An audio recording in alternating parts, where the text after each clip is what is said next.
Thank you for listening to our audiobooks. We do our best to regularly upload quality books with clear narrations. Please subscribe to our channel and click the notification bell icon so we can bring you more great books. Thank you very much and enjoy your audiobook. Ukridge by P.G. Wodehouse. Read by Jonathan Cecil. Chapter 1. Ukridge's Dog College. "Laddie," said Stanley Featherstonehaugh Ukridge, that much-enduring man, helping himself to my tobacco and slipping the pouch absently into his pocket. "Listen to me, you son of Belial." "What?" I said, retrieving the pouch. "Do you want to make an enormous fortune?" "I do." "Then write my biography. Bung it down on paper and we'll split the proceeds. I've been making a pretty close study of your stuff lately, old horse, and it's all wrong. The trouble with you is that you don't plumb the wellsprings of human nature and all that. You just think up some rotten yarn about some damn thing or another and shove it down. Now, if you tackled my life, you'd have something worth writing about. Pots of money in it, my boy. English serial rights and American serial rights and book rights and dramatic rights and movie rights. Well, you can take it from me that at a conservative estimate we should clean up at least £50,000 apiece. As much as that? Fully that. And listen, laddie, I'll tell you what. You're a good chap, and we've been pals for years, so I'll let you have my share of the English serial rights for £100 down." "What makes you think I've got £100? "Well then, I'll make it my share of the English and American serial rights for 50. "Your collar's come off its stud." "How about my complete share of the whole dashed outfit for 25? "Not for me, thanks." "Then I'll tell you what, old horse," said Ukridge, inspired. "Just lend me £50 to be going on with." If the leading incidents of S.F. Ukridge's disreputable career are to be given to the public, and not, as some might suggest, decently hushed up, I suppose I am the man to write them. Ukridge and I have been intimate since the days of school.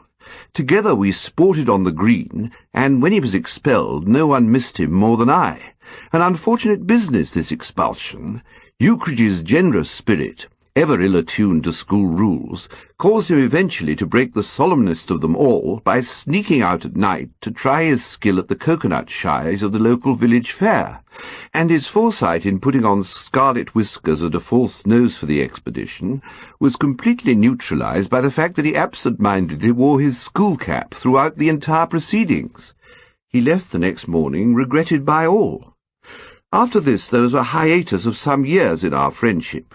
I was at Cambridge absorbing culture, and Ukridge, as far as I could gather from his rare letters and the reports of mutual acquaintances, flitting about the world like a snipe. Somebody met him in New York just off a cattle ship. Somebody else saw him in Buenos Aires. Somebody again spoke sadly of having been pounced on by him at Monte Carlo and touched for a £5. It was not until I settled down in London that he came back into my life. We met in Piccadilly one day and resumed our relations where they'd been broken off. Old associations are strong, and the fact that he was about my build and so could wear my socks and shirts drew us very close together. Then he disappeared again, and it was a month or more before I got news of him. It was George Tupper who brought the news. George was head of the school in my last year, and he's fulfilled exactly the impeccable promise of those early days. He is in the Foreign Office, doing well and much respected. He has an earnest, pulpy heart, and takes other people's troubles very seriously. Often he had mourned to me like a father over Ukridge's erratic progress through life, and now, as he spoke, he seemed to be filled with a solemn joy, as over a reformed prodigal. "Have you heard about Ukridge?" said George Tupper. "He's settled down at last. Gone to live with an aunt of his who owns one of those big houses on Wimbledon Common. A very rich woman. I'm delighted. It'll be the making of the old chap." I suppose he was right in a way, but to me this tame subsidence into companionship with a rich aunt in Wimbledon seemed somehow an indecent, almost a tragic end to a colourful career like that of S.F. Ukridge. And when I met the man a week later, my heart grew heavier still. It was in Oxford Street, at the hour when women come up from the suburbs to shop, and he was standing among the dogs and commissionaires outside Selfridge's. His arms were full of parcels, his face was set in a mask of wan discomfort, and he was so beautifully dressed that for an instant I did not recognize him. Everything which the correct man wears was assembled on his person, from the silk hat to the patent leather boots, and as he confided to me in the first minute, he was suffering the tortures of the damned. The boots pinched him, the hat hurt his forehead, and the collar was worse than the hat and boots combined. "She makes me wear them," he said moodily, jerking his head towards the interior of the store and uttering a sharp howl as the movement caused the collar to gouge his neck. "Still," I said, trying to turn his mind to happier things, "you must be having a great time. George Tupper tells me that your aunt is rich. I suppose you're living off the fat of the land." "The browsing and sluicing are good," admitted Ukridge, "but it's a wearing life, laddie, a wearing life, old horse. Why don't you come and see me sometimes? I'm not allowed out at night." "Well, shall I come and see you?" A look of poignant alarm shot out from under the silk hat. "Don't dream of it, laddie," said Ukridge earnestly. "Don't dream of it. You're a good chap, my best pal and all that sort of thing, but the fact is my standing in the home's none too solid even now, and one sight of you would knock my prestige into hash. Aunt Julia would think you worldly." "I'm not worldly." "Well, you look worldly. You wear a squash hat and a soft collar. If you don't mind my suggesting it, old horse, I think if I were you, I'd pop off now before she comes out. Goodbye, laddie." "Ichabod," I murmured sadly to myself as I passed on down Oxford Street. "Ichabod. I should have had more faith. I should have known my Ukridge better. I should have realized that a London suburb could no more imprison that great man permanently than Elba did Napoleon." One afternoon, as I let myself into the house in Ebury Street, of which I rented at that time the bedroom and sitting-room on the first floor, I came upon Bowles, my landlord, standing in listening attitude at the foot of the stairs. "Good afternoon, sir," said Bowles. "A gentleman is waiting to see you. I fancy I heard him calling me a moment ago." "Who is he?" "A Mr. Ukridge, sir. He—" A vast voice boomed out from above. "Bowles, old horse!" Bowles, like all other proprietors of furnished apartments in the south-western district of London, was an ex-butler, and about him, as about all ex-butlers, there clung like a garment an aura of dignified superiority which had never failed to crush my spirit. He was a man of portly aspect, with a bald head and prominent eyes of a lightish green, eyes that seemed to weigh me dispassionately and find me wanting. They seemed to say, young, very young, and not at all what I have been accustomed to in the best places. To hear this dignitary addressed, and in a shout at that, as old horse, affected me with much the same sense of imminent chaos as would afflict a devout young curate if he saw his bishop slapped on the back. The shock, therefore, when he responded not merely mildly, but with what almost amounted to camaraderie, was numbing. "Sir?" cooed Bowles. "Bring me 6 bones and a corkscrew." "Very good, sir." Bowles retired, and I bounded upstairs and flung open the door of my sitting-room. "Great Scott!" I said blankly. The place was a sea of Pekingese dogs. Later investigation reduced their numbers to 6, but in that first moment there seemed to be hundreds. Goggling eyes met mine wherever I looked. The room was a forest of waving tails. With his back against the mantelpiece, smoking placidly, stood Ukridge. "Hello, laddie," he said with a genial wave of the hand as if to make me free of the place. "You're just in time. I've got to dash off and catch a train in a quarter of an hour. Stop it, you mutts!" he bellowed, and the 6 Pekingese, who'd been barking steadily since my arrival, stopped in mid-yap and was still. Ukridge's personality seemed to exercise a magnetism over the animal kingdom, from ex-butlers to peaks, which bordered on the uncanny.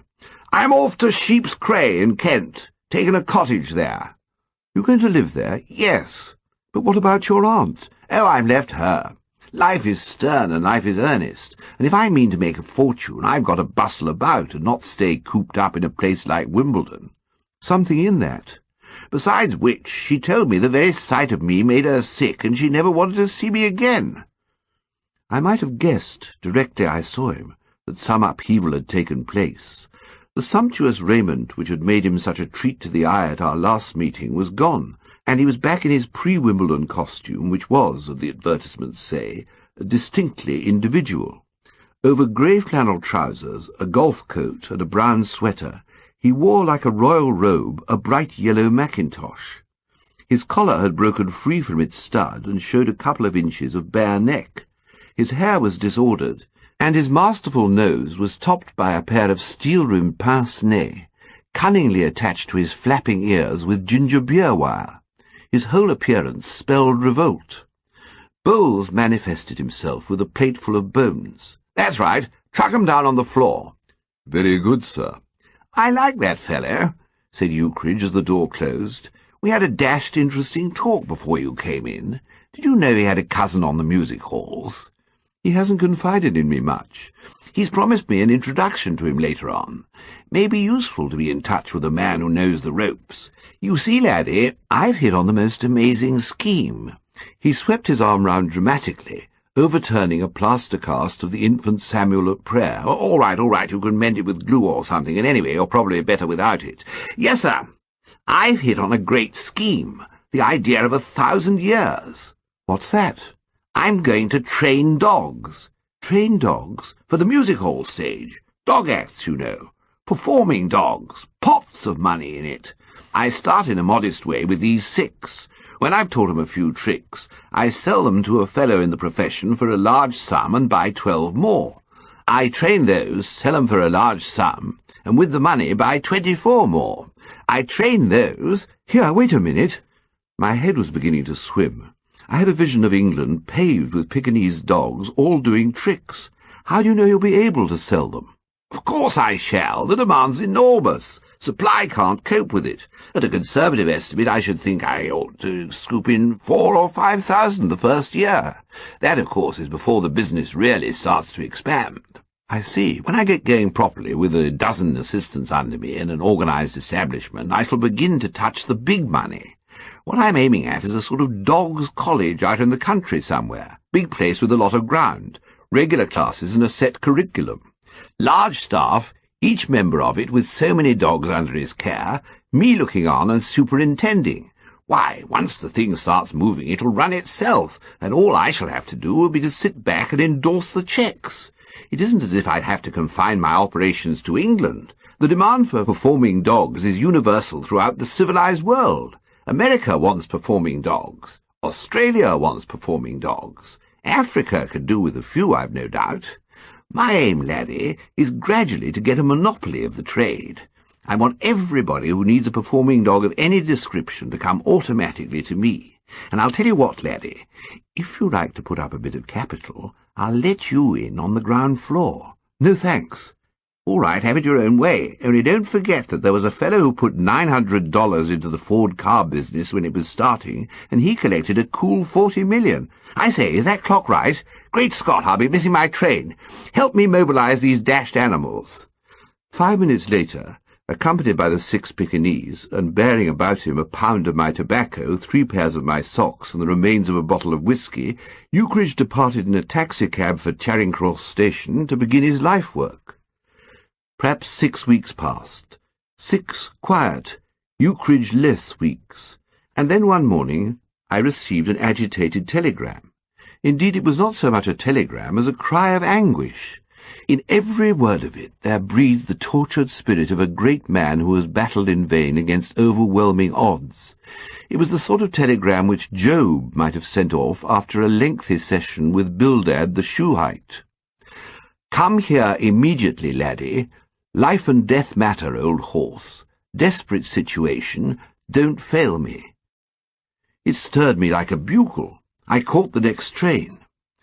The White Cottage, Sheep's Cray, destined presumably to become in future years an historic spot and a Mecca for dog-loving pilgrims, was a small and battered building standing near the main road to London at some distance from the village. I found it without difficulty, for Ukridge seemed to have achieved a certain celebrity in the neighbourhood, but to effect an entry was a harder task. I rapped for a full minute without result, then shouted, and I was about to conclude that Ukridge was not at home when the door suddenly opened. As I was just giving a final bang at the moment, I entered the house in a manner reminiscent of one of the ballet russes practising a new and difficult step. "Sorry, old horse," said Ukridge. "Wouldn't have kept you waiting if I'd known who it was. Thought you were Gooch, the grocer. Goods supplied to the value of £6 3 and a penny. I see. He keeps hounding me for his beastly money," said Ukridge bitterly as he led the way into the sitting-room. "It's a little hard. Upon my Sam, it's a little hard. I come down here to inaugurate a vast business and do the natives a bit of good by establishing a growing industry in their midst.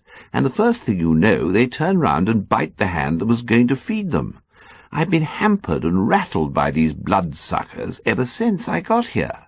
A little trust, a little sympathy, a little of the good old give-and-take spirit, that was all I asked. And what happened? They wanted a bit on account. Kept bothering me for a bit on account, I'll trouble you. Just when I needed all my thoughts and all my energy and every ounce of concentration at my command for my extraordinarily difficult and delicate work, I couldn't give them a bit on account. Later on, if they'd only exercised reasonable patience, I would no doubt have been in a position to settle their infernal bills 50 times over. But the time was not ripe. I reasoned with the men. I said, "Here am I, a busy man, trying hard to educate 6 Pekingese dogs for the music-hall stage, and you come distracting my attention and impairing my efficiency by babbling about a bit on account. It isn't the pull-together spirit," I said. "It isn't the spirit that wins to wealth. These narrow, petty cash ideas can never make for success." But no, they couldn't see it. They started calling here at all hours and waylaying me in the public highways till life became an absolute curse. And now what do you think's happened? What? The dogs. Got distemper? No, worse. My landlord's pinched them as security for his infernal rent, sneaked the stock, tied up the assets, crippled the business at the very outset. Have you ever in your life heard of anything so dastardly? I know I agreed to pay the damned rent weekly, and I'm about 6 weeks behind, but my gosh, surely a man with a huge enterprise on his hand isn't supposed to have to worry about these trifles when he's occupied with the most delicate. Well, I put all that to old Nickerson, but a fat lot of good it did. So then I wired to you. "Ah," I said, and there was a brief and pregnant pause. "I thought," said Ukridge meditatively, "that you might be able to suggest somebody I could touch." He spoke in a detached and almost casual way, but his eye was gleaming at me significantly, and I avoided it with a sense of guilt. My finances at the moment were in their customary unsettled condition, rather more so, in fact, than usual, owing to unsatisfactory speculations at Kempton Park on the previous Saturday, and it seemed to me that if ever there was a time for passing the buck, this was it. I mused tensely. It was an occasion for quick thinking. "George Tupper!" I cried on the crest of a brainwave. "George Tupper?" echoed Ukridge radiantly, his gloom melting like a fog before the sun. "The very man, by gad! It's the most amazing thing, but I never thought of him. George Tupper, of course. Big-hearted George, the old school-chum. He'll do it like a shot and won't miss the money. These Foreign Office blokes have always got a spare tenner or two tucked away in the old sock. They pinch it out of the public funds. Rush back to town, laddie, with all speed. Get hold of Tuppy, lush him up, and bite his ear for 20 quid. Now is the time for all good men to come to the aid of the party." I'd been convinced that George Tupper would not fail us, nor did he. He parted without a murmur, even with enthusiasm. The consignment was one that might have been made to order for him. As a boy, George used to write sentimental poetry for the school magazine, and now he's the sort of man who's always starting subscription lists and getting up memorials and presentations. He listened to my story with the serious official air which these Foreign Office fellows put on when they're deciding whether to declare war on Switzerland or send a firm note to San Marino, and was reaching for his cheque-book before I'd been speaking 2 minutes. Ukridge's sad case seemed to move him deeply. "Too bad," said George. "So he's training dogs, is he? Well, it seems very unfair that if he's at last settled down to real work, he should be hampered by financial difficulties at the outset. We ought to do something practical for him. After all, a loan of £20 cannot relieve the situation permanently." "I think you're a bit optimistic if you're looking on it as a loan. What Ukridge needs is capital. He thinks that too. So does Gooch the grocer. Capital, repeated George Tupper firmly, as if he were reasoning with the plenipotentiary of some great power. Every venture requires capital at first.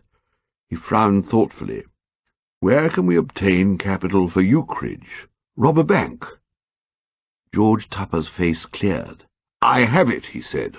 I will go straight over to Wimbledon tonight and approach his aunt. Aren't you forgetting that Ukridge is about as popular with her as a cold Welsh rabbit? There may be a temporary estrangement, but if I tell her the facts and impress upon her that Ukridge is really making a genuine effort to earn a living, well, try it if you like, but she'll probably set the parrot on to you. It'll have to be done diplomatically, of course. It might be as well if you did not tell Ukridge what I propose to do. I do not wish to arouse hopes which may not be fulfilled. A blaze of yellow on the platform of Sheep's Cray station next morning informed me that Ukridge had come to meet my train. The sun poured down from a cloudless sky, but it took more than sunshine to make Stanley Featherstonehaugh Ukridge discard his mackintosh. He looked like an animated blob of mustard. When the train rolled in, he was standing in solitary grandeur trying to light his pipe. But as I got out, I perceived that he'd been joined by a sad-looking man who, from the rapid and earnest manner in which he talked and the vehemence of his gesticulations, appeared to be ventilating some theme on which he felt deeply. Ukridge was looking warm and harassed, and as I approached, I could hear his voice booming in reply. My dear sir, my dear old horse, do be reasonable. Do try to cultivate the big, broad, flexible outlook. He saw me, and broke away, not unwillingly, and gripping my arm, drew me off along the platform. The sad-looking man followed irresolutely. Have you got the stuff, laddie? Inquired Ukridge in a tense whisper. Have you got it? Yes, here it is. Put it back, moaned Ukridge in agony as I felt in my pocket. You know who that was I was talking to? Gooch the grocer. Goods supplied to the value of £6 3 1/penny? Absolutely. Well, now's your chance. Fling him a purse of gold. That'll make him look silly. My dear old horse, I can't afford to go about the place squandering my cash simply in order to make grocers look silly. That money is earmarked for Nickerson, my landlord.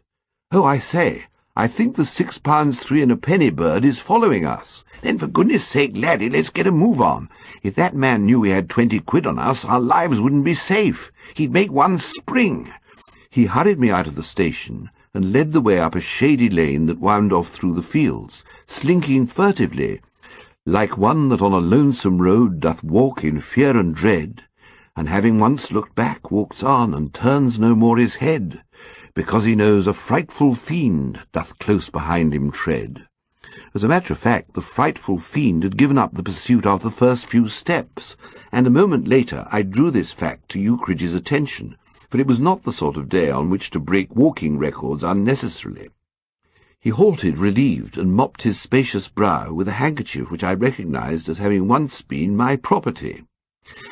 "Thank goodness we've shaken him off," he said. "Not a bad chap in his way, I believe. A good husband and father, I'm told, and sings in the church choir. But no vision. That's what he lacks, old horse. Vision. He can't understand that all vast industrial enterprises have been built up on a system of liberal and cheerful credit. Won't realize that credit is the lifeblood of commerce. Without credit, commerce has no elasticity. And if commerce has no elasticity, what damn good is it?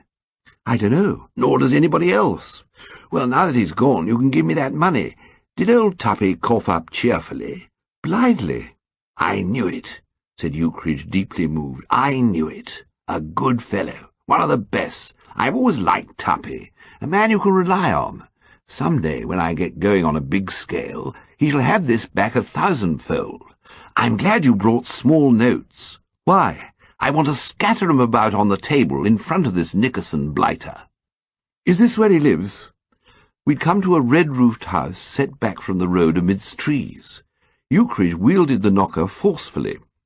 "Tell Mr. Nickerson," he said to the maid, "that Mr. Ukridge has called and would like a word."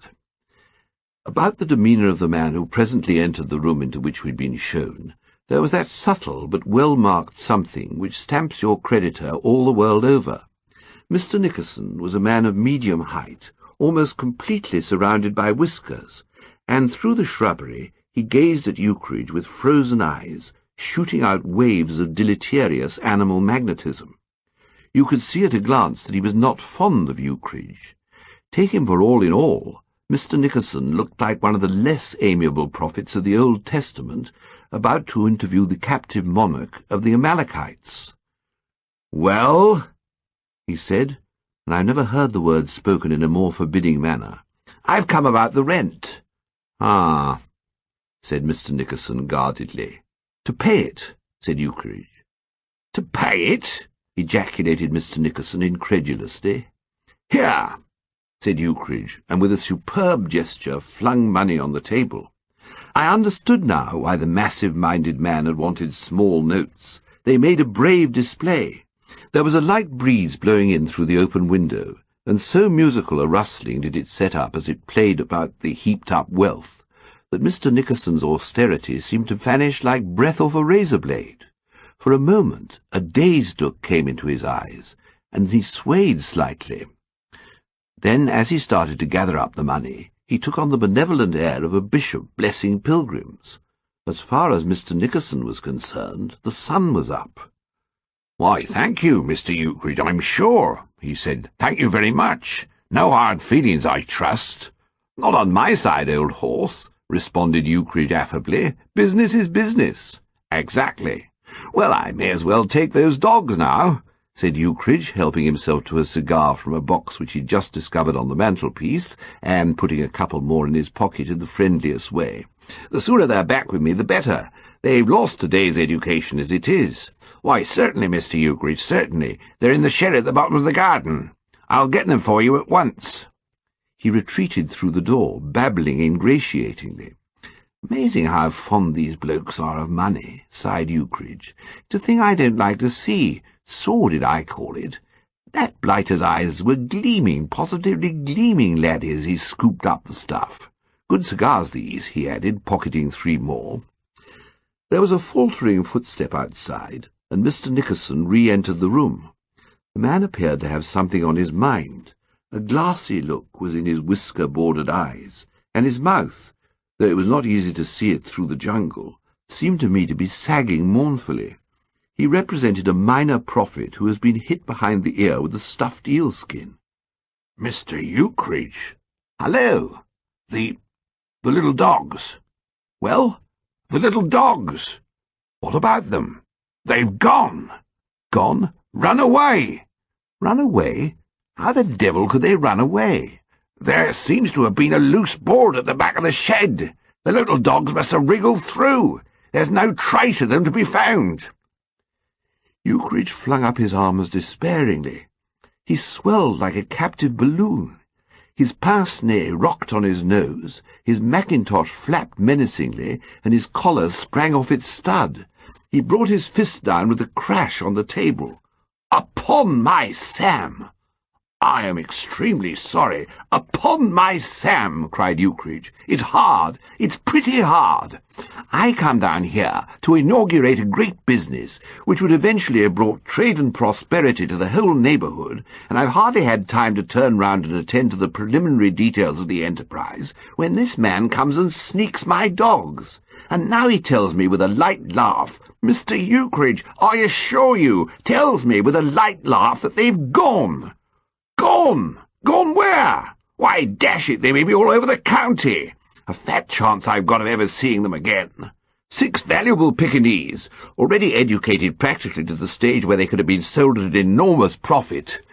Mr. Nickerson was fumbling guiltily, and now he produced from his pocket a crumpled wad of notes, which he thrust agitatedly upon Ukridge, who waved them away with loathing. "This gentleman," boomed Ukridge, indicating me with a sweeping gesture, "happens to be a lawyer. It's extremely lucky that he chanced to come down today to pay me a visit. Have you followed the proceedings closely?" I said I'd followed them very closely. "Is it your opinion that an action will lie?" I said it seemed highly probable, and this expert ruling appeared to put the final touch on Mr. Nickerson's collapse. Almost tearfully he urged the notes on Ukridge. "What's this?" said Ukridge loftily. I thought, Mr. Ukridge, that If it were agreeable to you, you might consent to take your money back and consider the episode closed." Ukridge turned to me with raised eyebrows. "Ha!" he cried. "Ha, ha! Ha, ha!" I chorused dutifully. "He thinks that he can close the episode by giving me my money back? Isn't that rich?" "Fruity," I agreed. "Those dogs are worth hundreds of pounds, and he thinks he can square me with a rotten 20. Would you have believed it if you hadn't heard it with your own ears, old horse?" "Never." "I'll tell you what I'll do," said Ukridge after thought. "I'll take this money—" Mr. Nickerson thanked him, "and there are one or two trifling accounts which want settling with some of the local tradesmen. You will square those—" "Certainly, Mr. Ukridge, certainly. And after that, well, I'll have to think it over.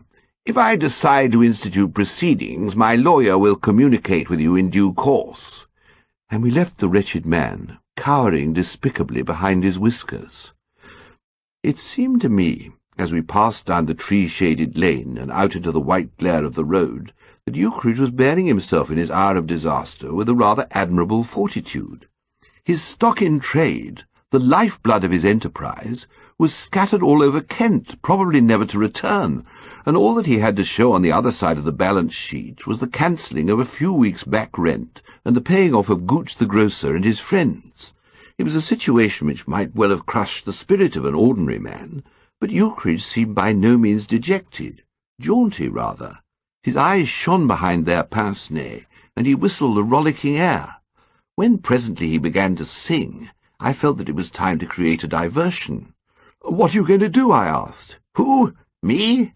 said Ukridge buoyantly. "Oh, I'm coming back to town on the next train. You don't mind hoofing it to the next station, do you? It's only 5 miles. It might be a trifle risky to start from Sheep's Cray." "Why risky?" "Because of the dogs, of course." "Dogs?" Ukridge hummed a gay strain. "Oh, yes, I forgot to tell you about that. I've got 'em." "What?" "Yes, I went out late last night and pinched them out of the shed."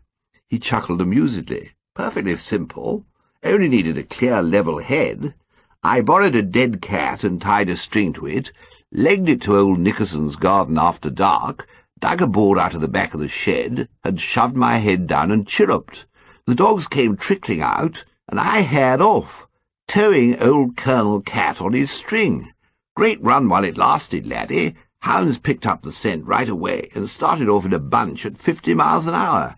Cat and I doing a steady 55.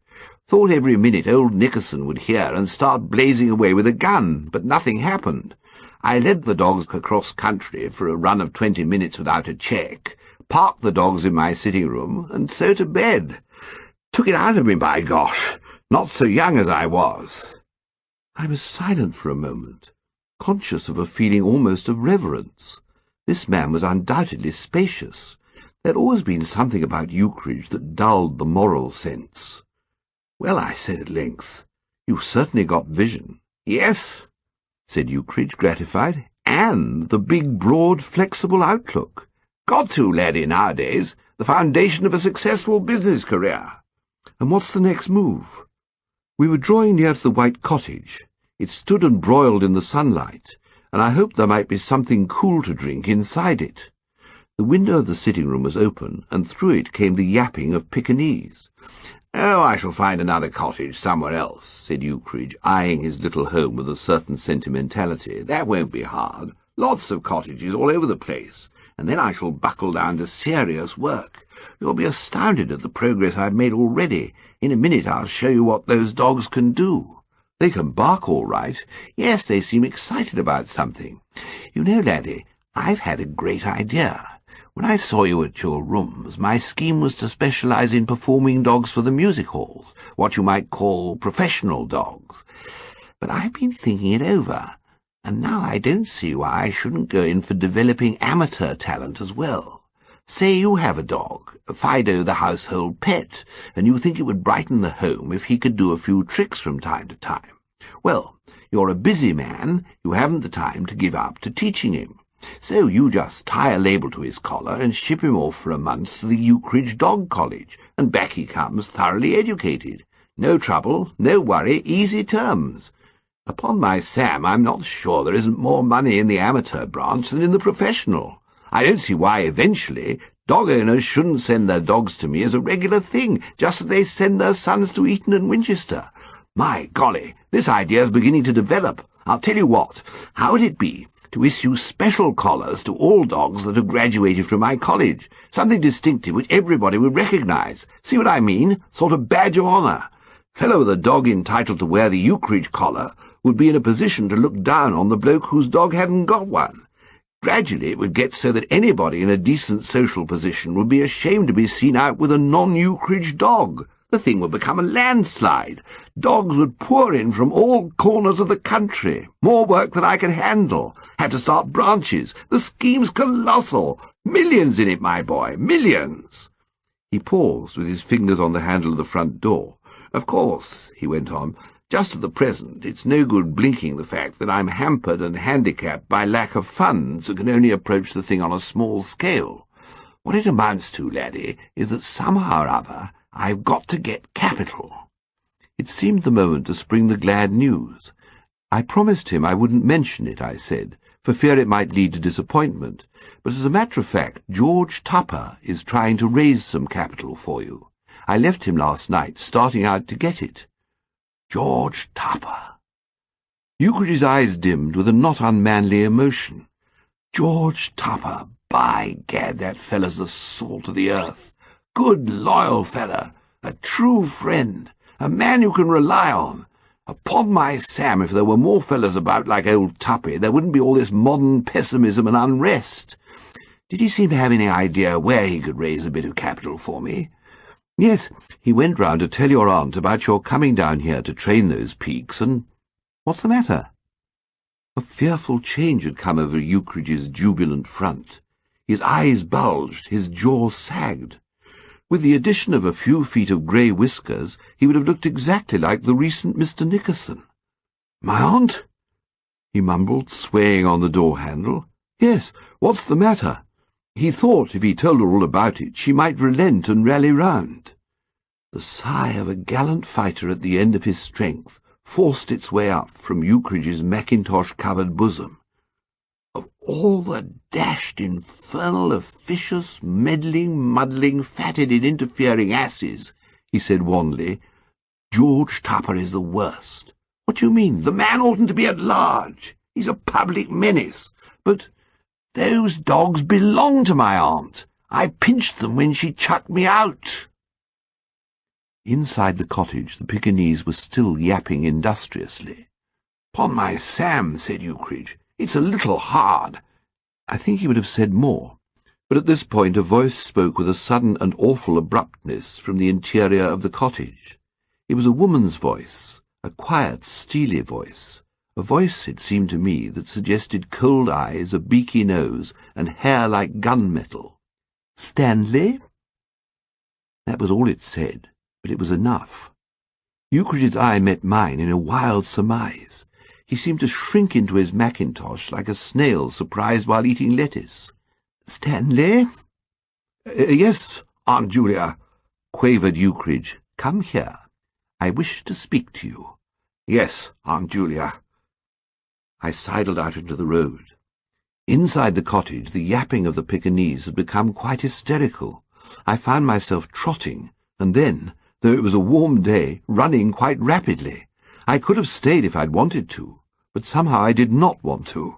Something seemed to tell me that on this wholly domestic scene I should be an intruder. What it was that gave me that impression I do not know. Probably vision, or the big, broad, flexible outlook.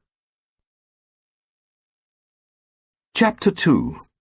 Ukridge's Accident Syndicate.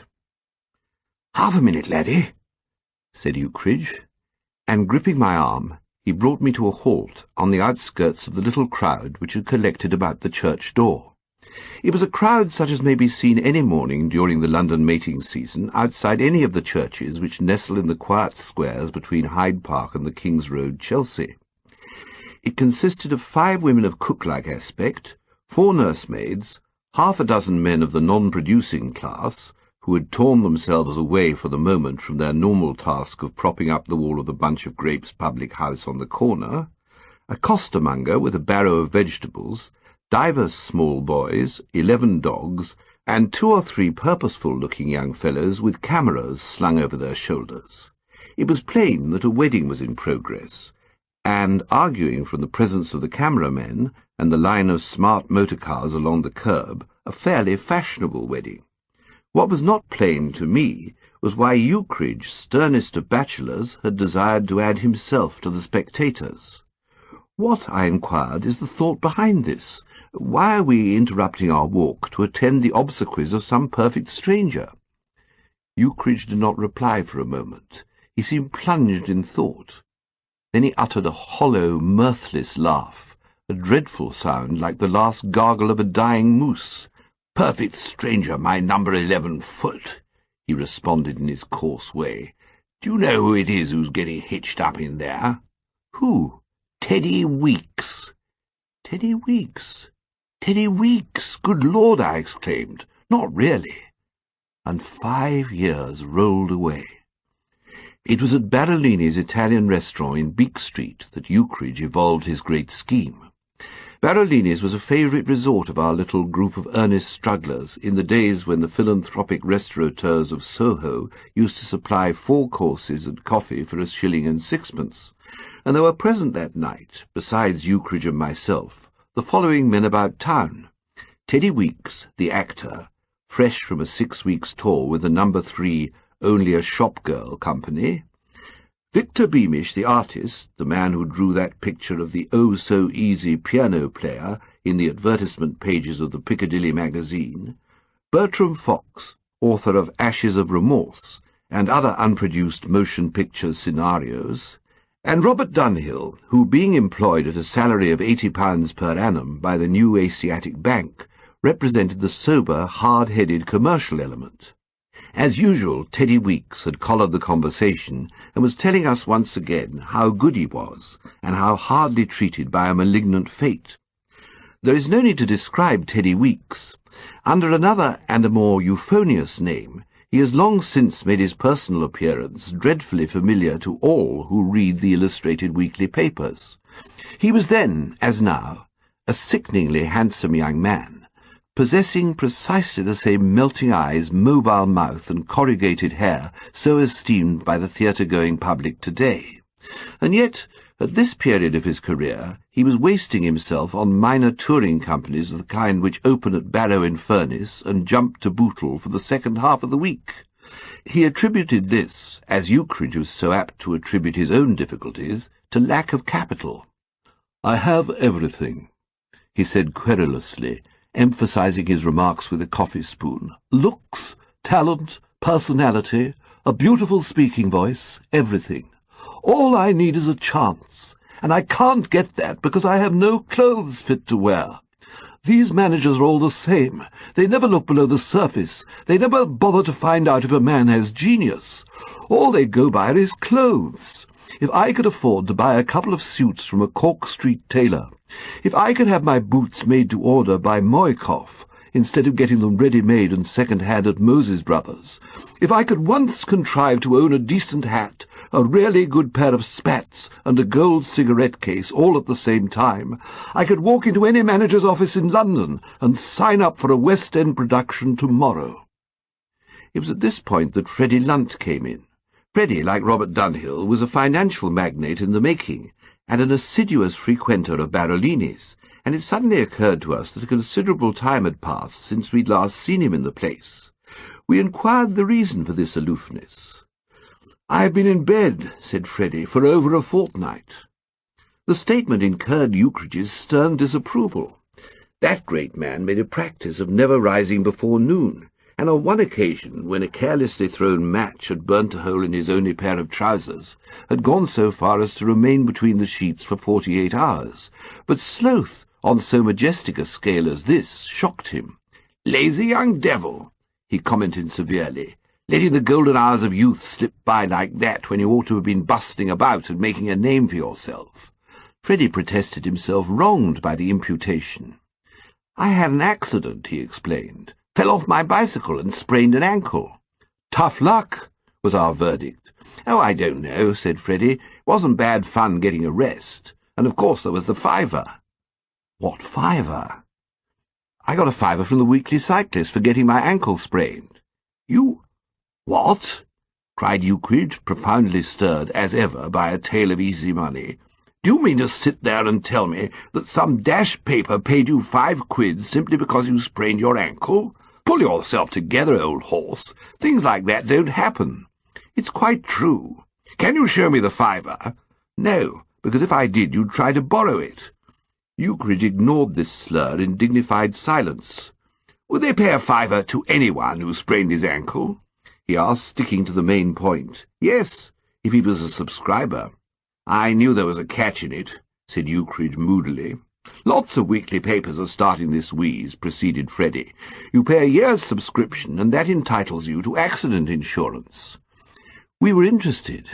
This was in the days before every daily paper in London was competing madly against its rivals in the matter of insurance and offering princely bribes to the citizens to make a fortune by breaking their necks. Nowadays papers are paying as high as £2,000 for a genuine corpse and £5 a week for a mere dislocated spine, but at that time the idea was new and it had an attractive appeal. How many of these rags are doing this? Asked Ukridge. You could tell from the gleam in his eyes that that great brain was whirring like a dynamo.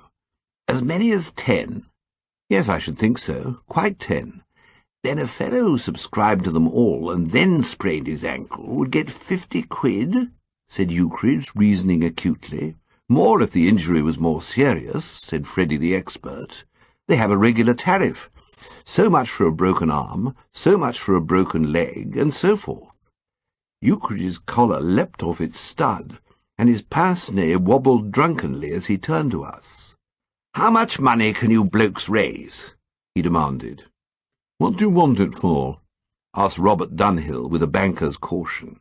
"My dear old horse, can't you see? Why, my gosh, I've got the idea of the century. Upon my Sam, this is the giltest-edged scheme that was ever hatched.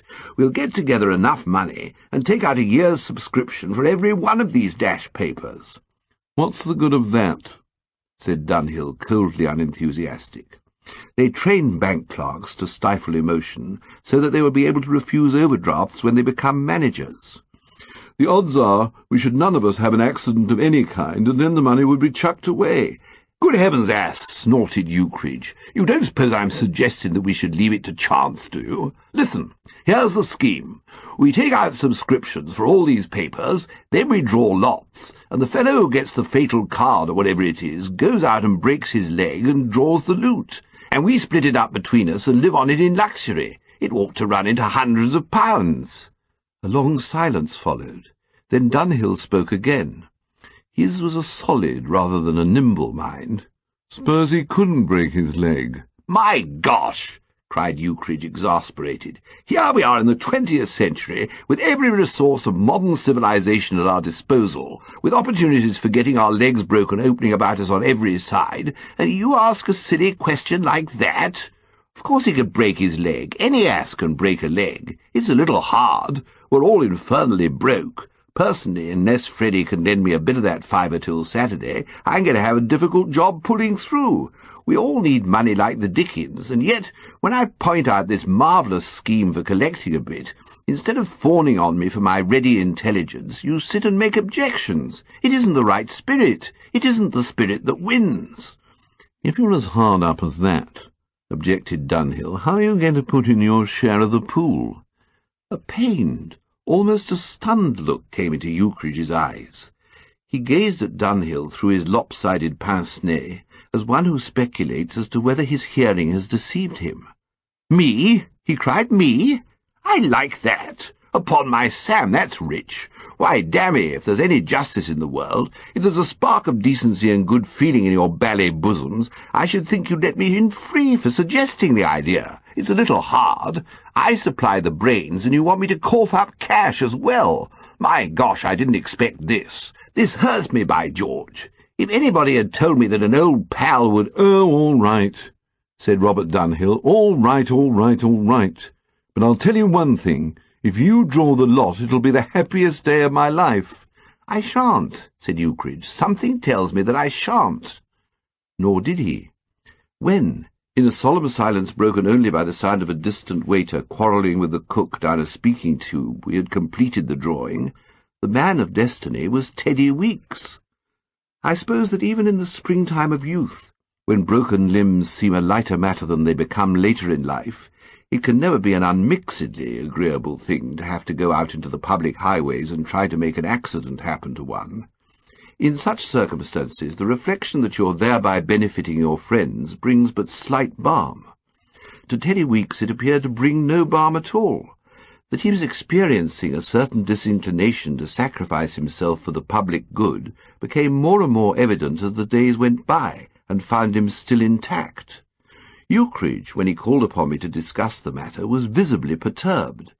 He sank into a chair beside the table at which I was beginning my modest morning meal, and having drunk half my coffee, sighed deeply. "Upon my Sam," he moaned, "it's a little disheartening.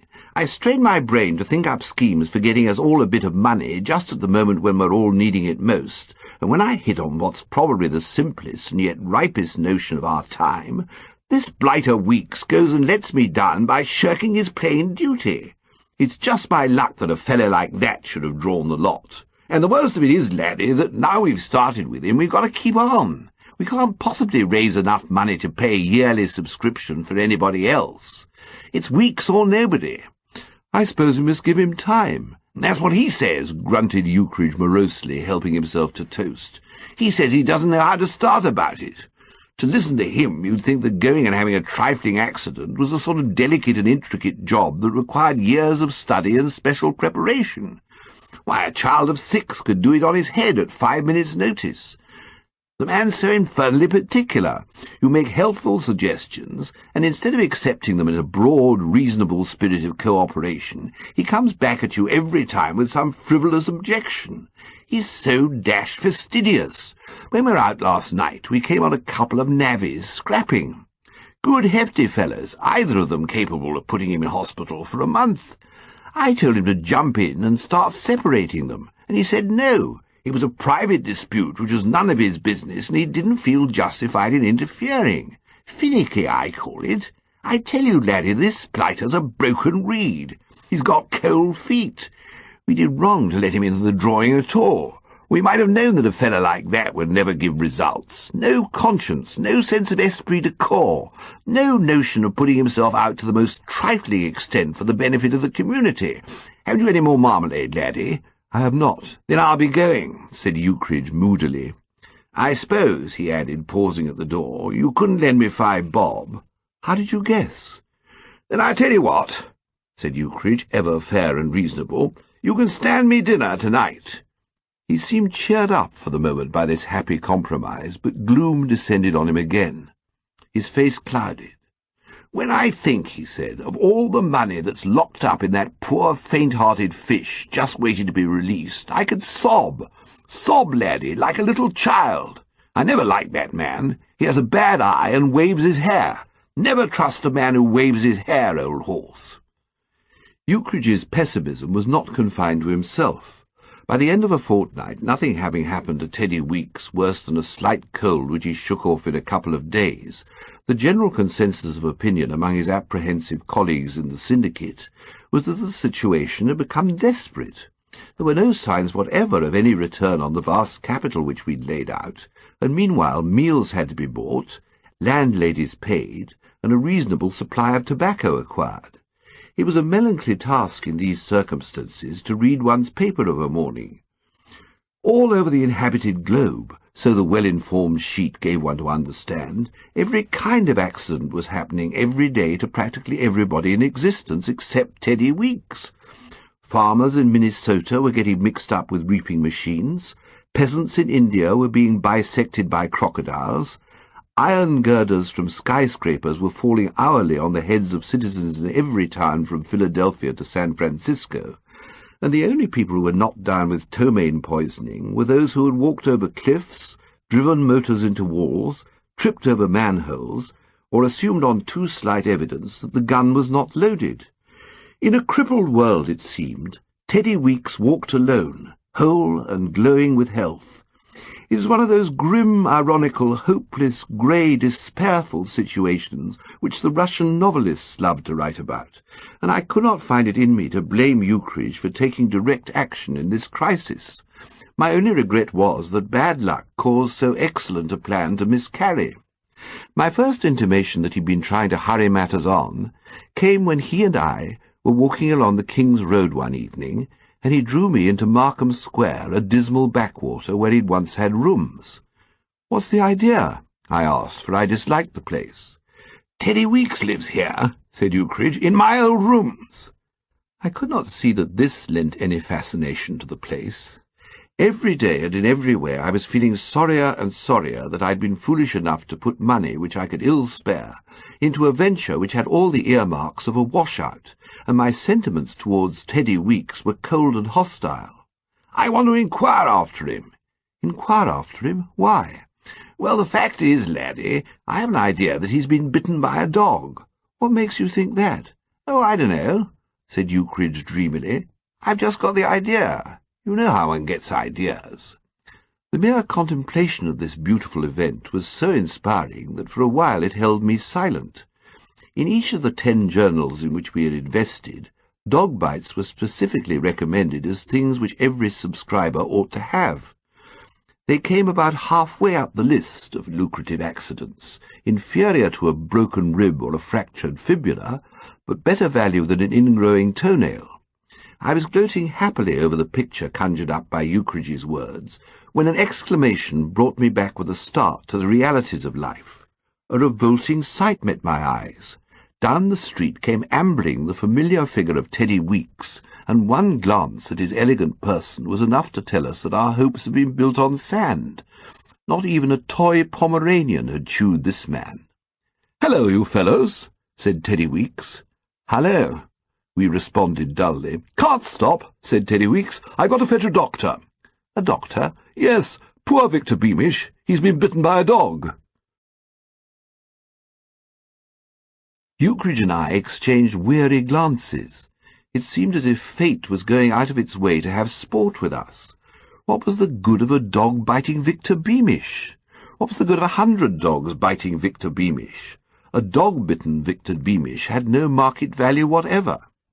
"You know that fierce brute that belongs to my landlady," said Teddy Weeks, "the one that always dashes out into the area and barks at people who come to the front door?" I remembered. A large mongrel with wild eyes and flashing fangs, badly in need of a haircut. I had encountered it once in the street when visiting Ukridge, and only the presence of the latter, who knew it well, and to whom all dogs were as brothers, had saved me from the doom of Victor Beamish. "Somehow or other he got into my bedroom this evening. He was waiting there when I came home. I had brought Beamish back with me, and the animal pinned him by the leg the moment I opened the door." "Why didn't he pin you?" asked Ukridge, aggrieved. "What I can't make out," said Teddy Weeks, "is how on earth the brute came into my room. Somebody must have put him there. The whole thing's very mysterious." "Why didn't he pin you?" demanded Ukridge again. "Oh, I managed to climb onto the top of the wardrobe while he was biting Beamish," said Teddy Weeks, "and then the landlady came and took him away. But I can't stop here talking. I must go and get that doctor." We gazed after him in silence as he tripped down the street. We noted the careful manner in which he paused at the corner to eye the traffic before crossing the road, the wary way in which he drew back to allow a truck to rattle past. "You heard that?" said Ukridge tensely. "He climbed onto the top of the wardrobe." "Yes." "And you saw the way he dodged that excellent truck?" "Yes." "Something's got to be done," said Ukridge firmly. "The man has got to be awakened to a sense of his responsibilities." Next day, a deputation waited on Teddy Weeks. Ukridge was our spokesman, and he came to the point with admirable directness. "How about it?" asked Ukridge. "How about what?" replied Teddy Weeks nervously, avoiding his accusing eye. "When do we get action?" "Oh, you mean that accident business?" "Yes."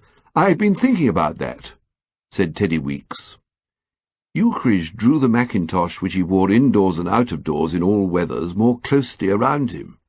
There was in the action something suggestive of a member of the Roman Senate about to denounce an enemy of the state. In just such a manner must Cicero have swished his toga as he took a deep breath preparatory to assailing Clodius. He toyed for a moment with the ginger beer wire which held his pince-nez in place, and endeavoured without success to button his collar at the back. In moments of emotion, Ukridge's collar always took on a sort of temperamental jumpiness which no stud could restrain. "And about time you were thinking about it," he boomed sternly. We shifted appreciatively in our seats, all except Victor Beamish, who had declined a chair and was standing by the mantelpiece. "Upon my Sam, it's about time you were thinking about it. Do you realize that we've invested an enormous sum of money in you, on the distinct understanding that we could rely on you to do your duty and get immediate results? Are we to be forced to the conclusion that you're so yellow and few in the pod as to want to evade your honourable obligations? We thought better of you, Weeks. Upon my Sam, we thought better of you. We took you for a two-fisted, enterprising, big-souled, 100% he-man who would stand by his friends to the finish. Yes, but any bloke with a sense of loyalty and an appreciation of what it meant to the rest of us would have rushed out and found some means of fulfilling his duty long ago. You don't even grasp at the opportunities that come your way. Only yesterday I saw you draw back when a single step into the road would have had a truck bumping into you. Well, it's not so easy to let a truck bump into you. Nonsense! It only requires a little ordinary resolution. Use your imagination, man. Try to think that a child has fallen down in the street. A little golden-haired child, said Ukridge, deeply affected, and a dash-drake cab or something comes rolling up. The kid's mother is standing on the pavement, helpless, her hands clasped in agony. "Damn it," she cries, "will no one save my darling?" "Yes, by George," you shout, "I will," and out you jump and the thing's over in half a second. I don't know what you're making such a fuss about. "Yes, but," said Teddy Weeks, "I'm told, what's more, it isn't a bit painful, a sort of dull shock, that's all." "Who told you that?" "I forget, someone." "Well, you can tell him from me that he's an ass," said Teddy Weeks with asperity. "All right. If you object to being run over by a truck, there are lots of other ways, but upon my Sam, it's pretty hopeless suggesting them. You seem to have no enterprise at all. Yesterday, after I went to all the trouble to put a dog in your room, a dog which would have done all the work for you, all you had to do was stand still and let him use his own judgment, what happened? You climbed onto—" Victor Beamish interrupted, speaking in a voice husky with emotion. "Was it you who put that damned dog in the room?" "Eh?" said Ukridge. "Why, yes, but we can have a good talk about all that later on," he proceeded hastily. "The point at the moment is how the dickens we're going to persuade this poor worm to collect our insurance money for us. Why, damn it, I should have thought that you would have—" "All I can say," began Victor Beamish heatedly. "Yes, yes," said Ukridge, "some other time. Must stick to business now, laddie. I was saying," he resumed, "that I should have thought you would have been as keen as mustard to put the job through for your own sake. You're always beefing that you haven't any clothes to impress managers with. Think of all you can buy with your share of the swag, once you've summoned up a little ordinary determination and seen the thing through. Think of the suits, the boots, the hats, the spats. You're always talking about your dashed career, and how all you need to land you in a West End production is good clothes. Well, here's your chance to get 'em." His eloquence was not wasted. A wistful look came into Teddy Weeks's eye, such a look as must have come into the eye of Moses on the summit of Pisgah. He breathed heavily. You could see that the man was mentally walking along Cork Street, weighing the merits of one famous tailor against another. "I'll tell you what I'll do," he said suddenly. "It's no use asking me to put this thing through in cold blood. I simply can't do it. I haven't the nerve. But if you fellows will give me a dinner tonight with lots of champagne, I think it will key me up to it." A heavy silence fell upon the room. Champagne! The word was like a knell. "How on earth are we going to afford champagne?" said Victor Beamish. "Well, there it is," said Teddy Weeks. "Take it or leave it." "Gentlemen," said Ukridge, "it was seen that the company requires more capital. How about it, old horses? Let's get together in a frank, business-like, cards-on-the-table spirit and see what can be done. I can raise 10 bob." "What?" said the entire assembled company, amazed. "How? I'll pawn a banjo." "You haven't got a banjo." "No, but George Tupper has, and I know where he keeps it." Started in this spirited way, the subscriptions came pouring in. I contributed a cigarette case. Bertram Fox thought his landlady would let him owe for another week. Robert Dunhill had an uncle in Kensington who, he fancied, if tactfully approached, would be good for a quid. And Victor Beamish said that if the advertisement manager of the oh-so-easy piano player was churlish enough to refuse an advance of 5 shillings against future work, he misjudged him sadly. Within a few minutes, in short, the lightning drive had produced the impressive total of £2 6 and we asked Teddy Weeks if he thought that he could get adequately keyed up within the limits of that sum. "I'll try," said Teddy Weeks. So, not unmindful of the fact that that excellent hostelry supplied champagne at 8 shillings the quart bottle, we fixed the meeting for 7 o'clock at Barolini's. Considered as a social affair, Teddy Weeks's keying up dinner was not a success. Almost from the start, I think we all found it trying. It was not so much the fact that he was drinking deeply of Barolini's 8-shilling champagne, while we, from lack of funds, were compelled to confine ourselves to meaner beverages. What really marred the pleasantness of the function was the extraordinary effect the stuff had on Teddy. What was actually in the champagne supplied to Barolini and purveyed by him to the public, such as were reckless enough to drink it, at 8 shillings the bottle, remains a secret between its maker and his maker, but 3 glasses of it were enough to convert Teddy Weeks from a mild and rather oily young man into a truculent swashbuckler. He quarrelled with us all. With the soup he was tilting at Victor Beamish's theories of art, the fish found him ridiculing Bertram Fox's views on the future of the motion picture, and by the time the leg of chicken with dandelion salad arrived, or as some held, string salad, opinions varied on this point, the hell brew had so wrought on him that he'd begun to lecture Ukridge on his misspent life, and was urging him in accents audible across the street to go out and get a job, and thus acquire sufficient self-respect to enable him to look himself in the face in a mirror without wincing. Not, added Teddy Weeks, with what we all thought uncalled-for offensiveness, that any amount of self-respect was likely to do that, having said which, he called imperiously for another 8 bobs worth. We gazed at one another wanly. However excellent the end towards which all this was tending, there was no denying that it was hard to bear. But policy kept us silent. We recognized that this was Teddy Weeks's evening, and that he must be humoured.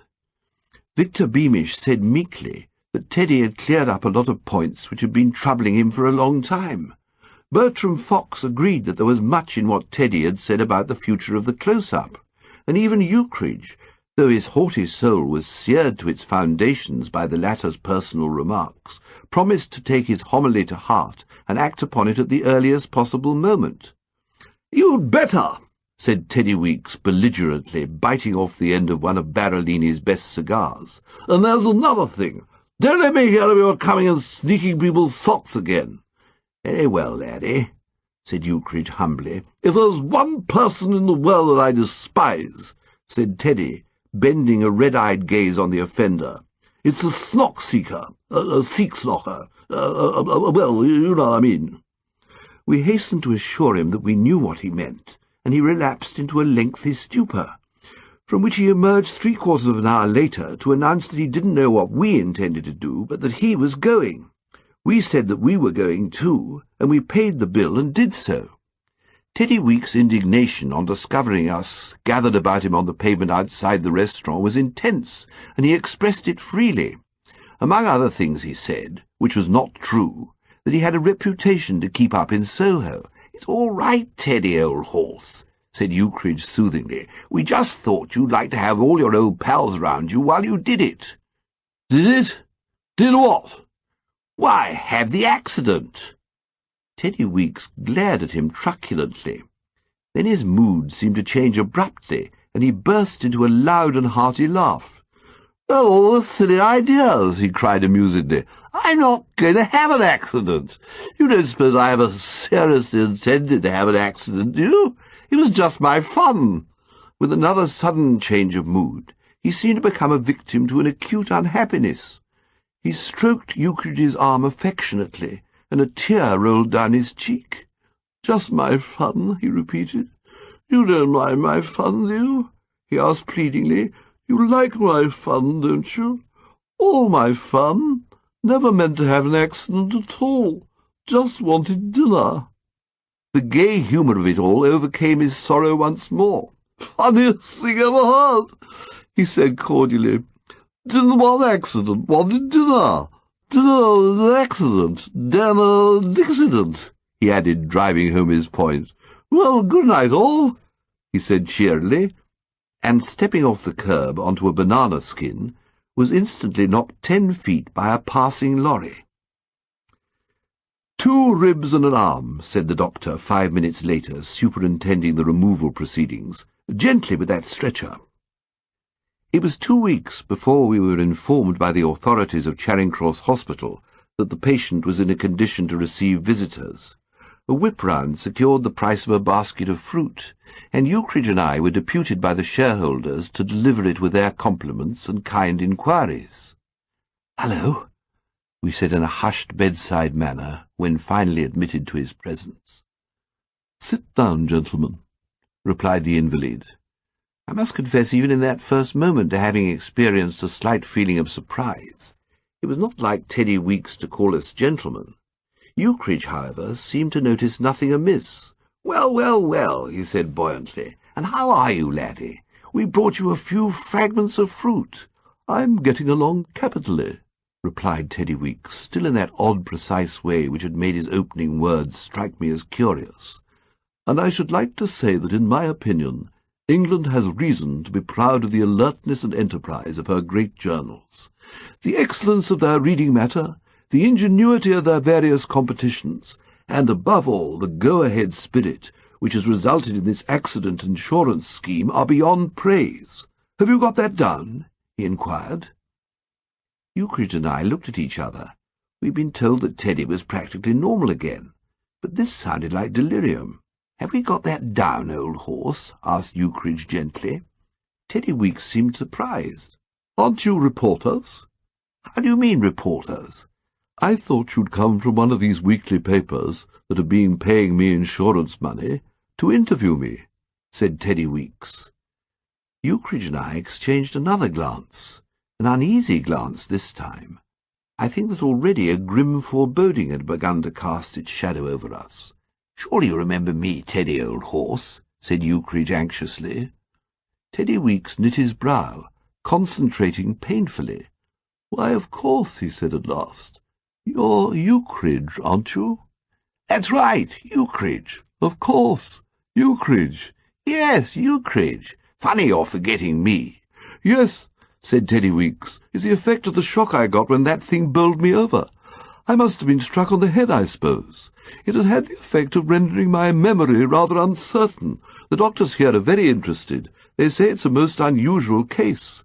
I can remember some things perfectly, but in some ways my memory is a complete blank."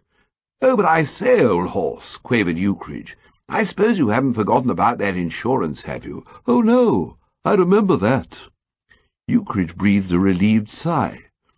"I was a subscriber to a number of weekly papers," went on Teddy Weeks. "They are paying me insurance money now." "Yes, yes, old horse," cried Ukridge, "but what I mean is, you remember the syndicate, don't you?" Teddy Weeks raised his eyebrows. "Syndicate? What syndicate?" "Why, when we all got together and put up the money to pay for the subscriptions to these papers, and drew lots to choose which of us should go out and have an accident and collect the money. And you drew it, don't you remember?"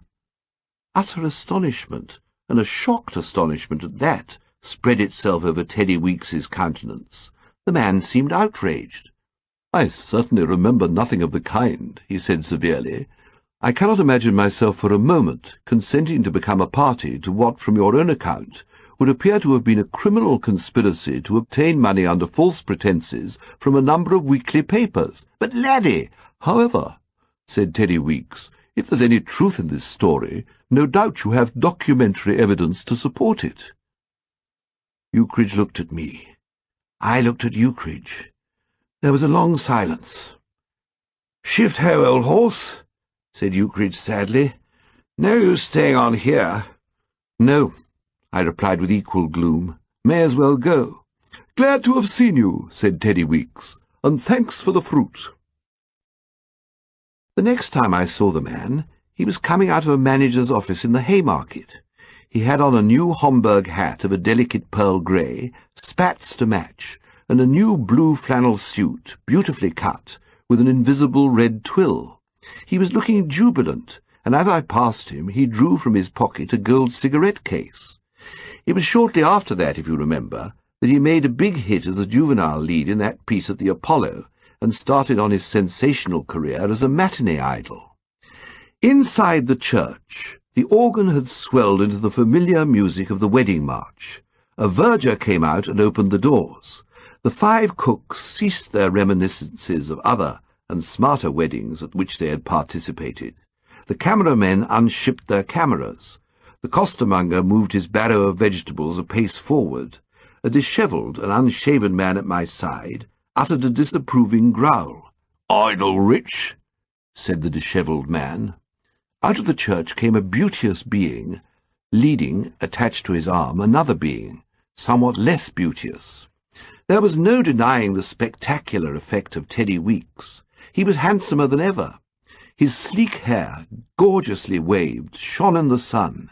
His eyes were large and bright. His lissom frame, garbed in faultless morning coat and trousers, was that of an Apollo. But his bride gave the impression that Teddy had married money. They paused in the doorway, and the cameramen became active and fussy. "You got a shilling, laddie?" said Ukridge in a low-level voice. "Why do you want a shilling?" "Old horse," said Ukridge tensely. "It's of the utmost vital importance that I have a shilling here and now." I passed it over. Ukridge turned to the dishevelled man, and I perceived that he held in his hand a large, rich tomato of juicy and overripe appearance. "Would you like to earn a bob?" Ukridge said. "Would I?" replied the dishevelled man. Ukridge sank his voice to a hoarse whisper. The cameramen had finished their preparations. Teddy Weeks, his head thrown back in that gallant way which has endeared him to so many female hearts, was exhibiting his celebrated teeth. The cooks in undertones were making adverse comments on the appearance of the bride. "Now please," said one of the cameramen. Over the heads of the crowd, well and truly aimed, whizzed a large juicy tomato. It burst like a shell, full between Teddy Weeks' expressive eyes, obliterating them in scarlet ruin. It spattered Teddy Weeks' collar, it dripped on Teddy Weeks' morning coat, and the dishevelled man turned abruptly and raced off down the street. Ukridge grasped my arm. There was a look of deep content in his eyes. "Shift-ho," said Ukridge. Arm in arm, we strolled off in the pleasant June sunshine. Chapter 3. The Debut of Battling Bilson. It becomes increasingly difficult, I've found, as time goes by, to recall the exact circumstances in which one first became acquainted with this man or that, for as a general thing I lay no claim to the possession of one of those hair-trigger memories which come from subscribing to the correspondence courses advertised in the magazines, and yet I can state without doubt or hesitation that the individual afterwards known as Battling Bilson entered my life at 4:30 on the afternoon of Saturday, September the 10th, 2 days after my 27th birthday. For there was that about my first sight of him which has caused the events to remain photographically lined on the tablets of my mind when a yesterday has faded from its page. Not only was our meeting dramatic and even startling, but it had in it something of the quality of the last straw, the final sling or arrow of outrageous fortune. It seemed to put the lid on the sadness of life. Everything had been going steadily wrong with me for more than a week. I had been away, paying a duty visit to uncongenial relatives in the country, and it had rained and rained and rained. There had been family prayers before breakfast and bezique after dinner. On the journey back to London, my carriage had been full of babies, the train had stopped everywhere, and I'd had nothing to eat but a bag of buns. And when finally I let myself into my lodgings in Ebury Street, and sought the soothing haven of my sitting-room, the first thing I saw on opening the door was this enormous red-headed man lying on the sofa. He made no move as I came in, for he was asleep, and I can best convey the instantaneous impression I got of his formidable physique by saying that I had no desire to wake him. The sofa was a small one, and he overflowed it in every direction. He had a broken nose, and his jaw was the jaw of a Wild West motion picture star, registering determination. One hand was under his head. The other, hanging down to the floor, looked like a strayed ham congealed into stone.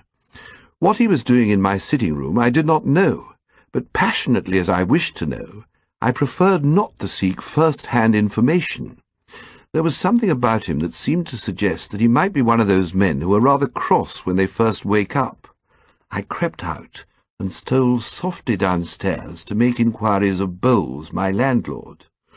"Sir," said Bowles in his fruity ex-butler way, popping up from the depths, accompanied by a rich smell of Finnan Haddie. "There's someone in my room," I whispered. "That would be Mr. Ukridge, sir." "It wouldn't be anything of the kind," I replied with asperity. I seldom had the courage to contradict Bowles, but this statement was so wildly inaccurate that I could not let it pass. "It's a huge red-headed man." "Mr. Ukridge's friend, sir. He joined Mr. Ukridge here yesterday." "How do you mean, joined Mr. Ukridge here yesterday?" "Mr. Ukridge came to occupy your rooms in your absence, sir, on the night after your departure. I assumed that he had your approval. He said, if I remember correctly, that it would be all right." For some reason or other, which I had never been able to explain, Bowles's attitude towards Ukridge from their first meeting had been that of an indulgent father towards a favourite son. He gave the impression now of congratulating me on having such a friend to rally round and sneak into my rooms when I went away. "Would there be anything further, sir?" inquired Bowles, with a wistful half-glance over his shoulder. He seemed reluctant to tear himself away for long from the Finnan Haddie. "No," I said, "no. When do you expect Mr. Ukridge back?" "Mr. Ukridge informed me that he would return for dinner, sir. Unless he has altered his plans, he is now at a matinee performance at the Gaiety Theatre." The audience was just beginning to leave when I reached the Gaiety. I waited in the Strand and presently was rewarded by the sight of a yellow mackintosh working its way through the crowd. "Hello, laddie," said Stanley Featherstonehaugh Ukridge genially. "When did you get back? I say, I want you to remember this tune, so that you can remind me of it tomorrow when I'll be sure to have forgotten it. This is how it goes." He poised himself flat-footedly in the surging tide of pedestrians, and shutting his eyes and raising his chin, began to yodel in a loud and dismal tenor. "Tom-tee, tom-tee, tom-tee, tom, tom, tom, tom," he concluded. "And now, old horse, you may lead me across the street to the coal-hole for a short snifter. What sort of time have you had?" "Never mind what sort of a time I've had. Who's the fellow you've dumped down in my rooms?" "Red-haired man? Good Lord, surely even you wouldn't inflict more than one on me." Ukridge looked at me a little pained. "I don't like this tone," he said, leading me down the steps of the coal-hole. "Upon my Sam, your manner wounds me, old horse. I little thought that you'd object to your best friend laying his head on your pillow. I don't mind your head, at least I do, but I suppose I've got to put up with it. But when it comes to your taking in lodgers, order 2 tawny ports, laddie," said Ukridge, "and I'll explain all about that. I had an idea all along that you'd want to know. It's like this," he proceeded, when the tawny ports had arrived. "That bloke's going to make my everlasting fortune. Well, can't he do it somewhere else except in my sitting-room? You know me, old horse," said Ukridge, sipping luxuriously. "Keen, alert, far-sighted, brain never still, always getting ideas, bing, like a flash. The other day I was in a pub down Chelsea way, having a bit of bread and cheese, and a fella came in smothered with jewels. Smothered, I give you my word. Rings on his fingers, and a tie-pin you could have lit your cigar at. I made inquiries and found that he was Todd Bingham's manager. Who's Todd Bingham? My dear old son, you must have heard of Todd Bingham, the new middleweight champion. Beat Alf Palmer for the belt a couple of weeks ago. And this bloke, as opulent-looking a bloke as ever I saw, was his manager. I suppose he gets about 50% of everything Todd makes, and you know the sort of purses they give for big fights nowadays. And then there's music hall tours and the movies and all that. Well, I see no reason why, putting the thing at the lowest figures, I shouldn't scoop in thousands. I got the idea 2 seconds after they told me who this fellow was, and what made the thing seem almost as if it was meant to be was the coincidence that I should have heard only that morning that the Hyacinth was in. The man seemed to me to be rambling. In my reduced and afflicted state, his cryptic method of narrative irritated me. "I don't know what you're talking about," I said. "What's the Hyacinth? In where?" "Pull yourself together, old horse," said Ukridge with the air of one endeavouring to be patient with a half-witted child. "You remember the Hyacinth, the tramp steamer I took that trip on a couple of years ago. Many's the time I've told you about the Hyacinth. She docked in the port of London the night before I met this opulent bloke, and I'd been meaning to go down next day and have a chat with the lads. The fellow you found in your rooms is one of the trimmers, as decent a bird as ever you met.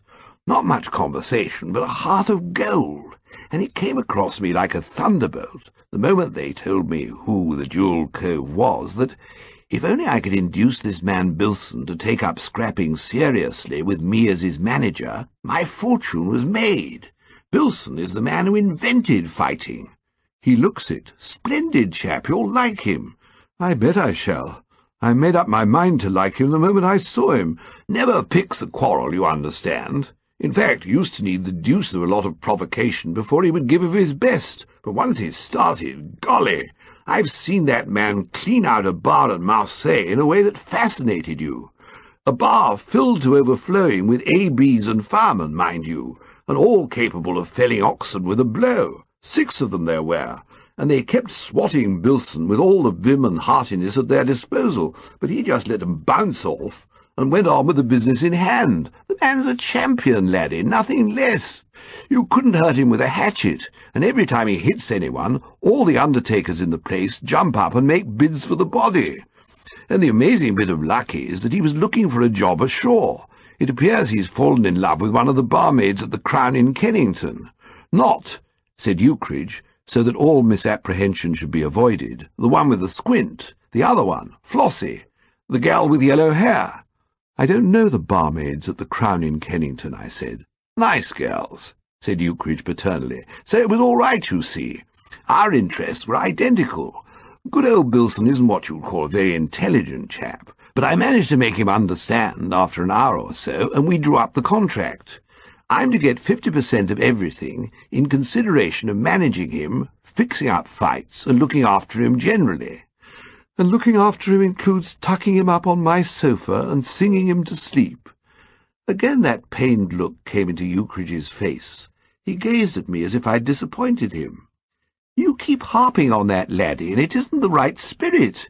Anyone would think that we'd polluted your damned room." "Well, you must admit that having this coming champion of yours in the home is going to make things a bit crowded." "Don't worry about that, my dear old man," said Ukridge reassuringly.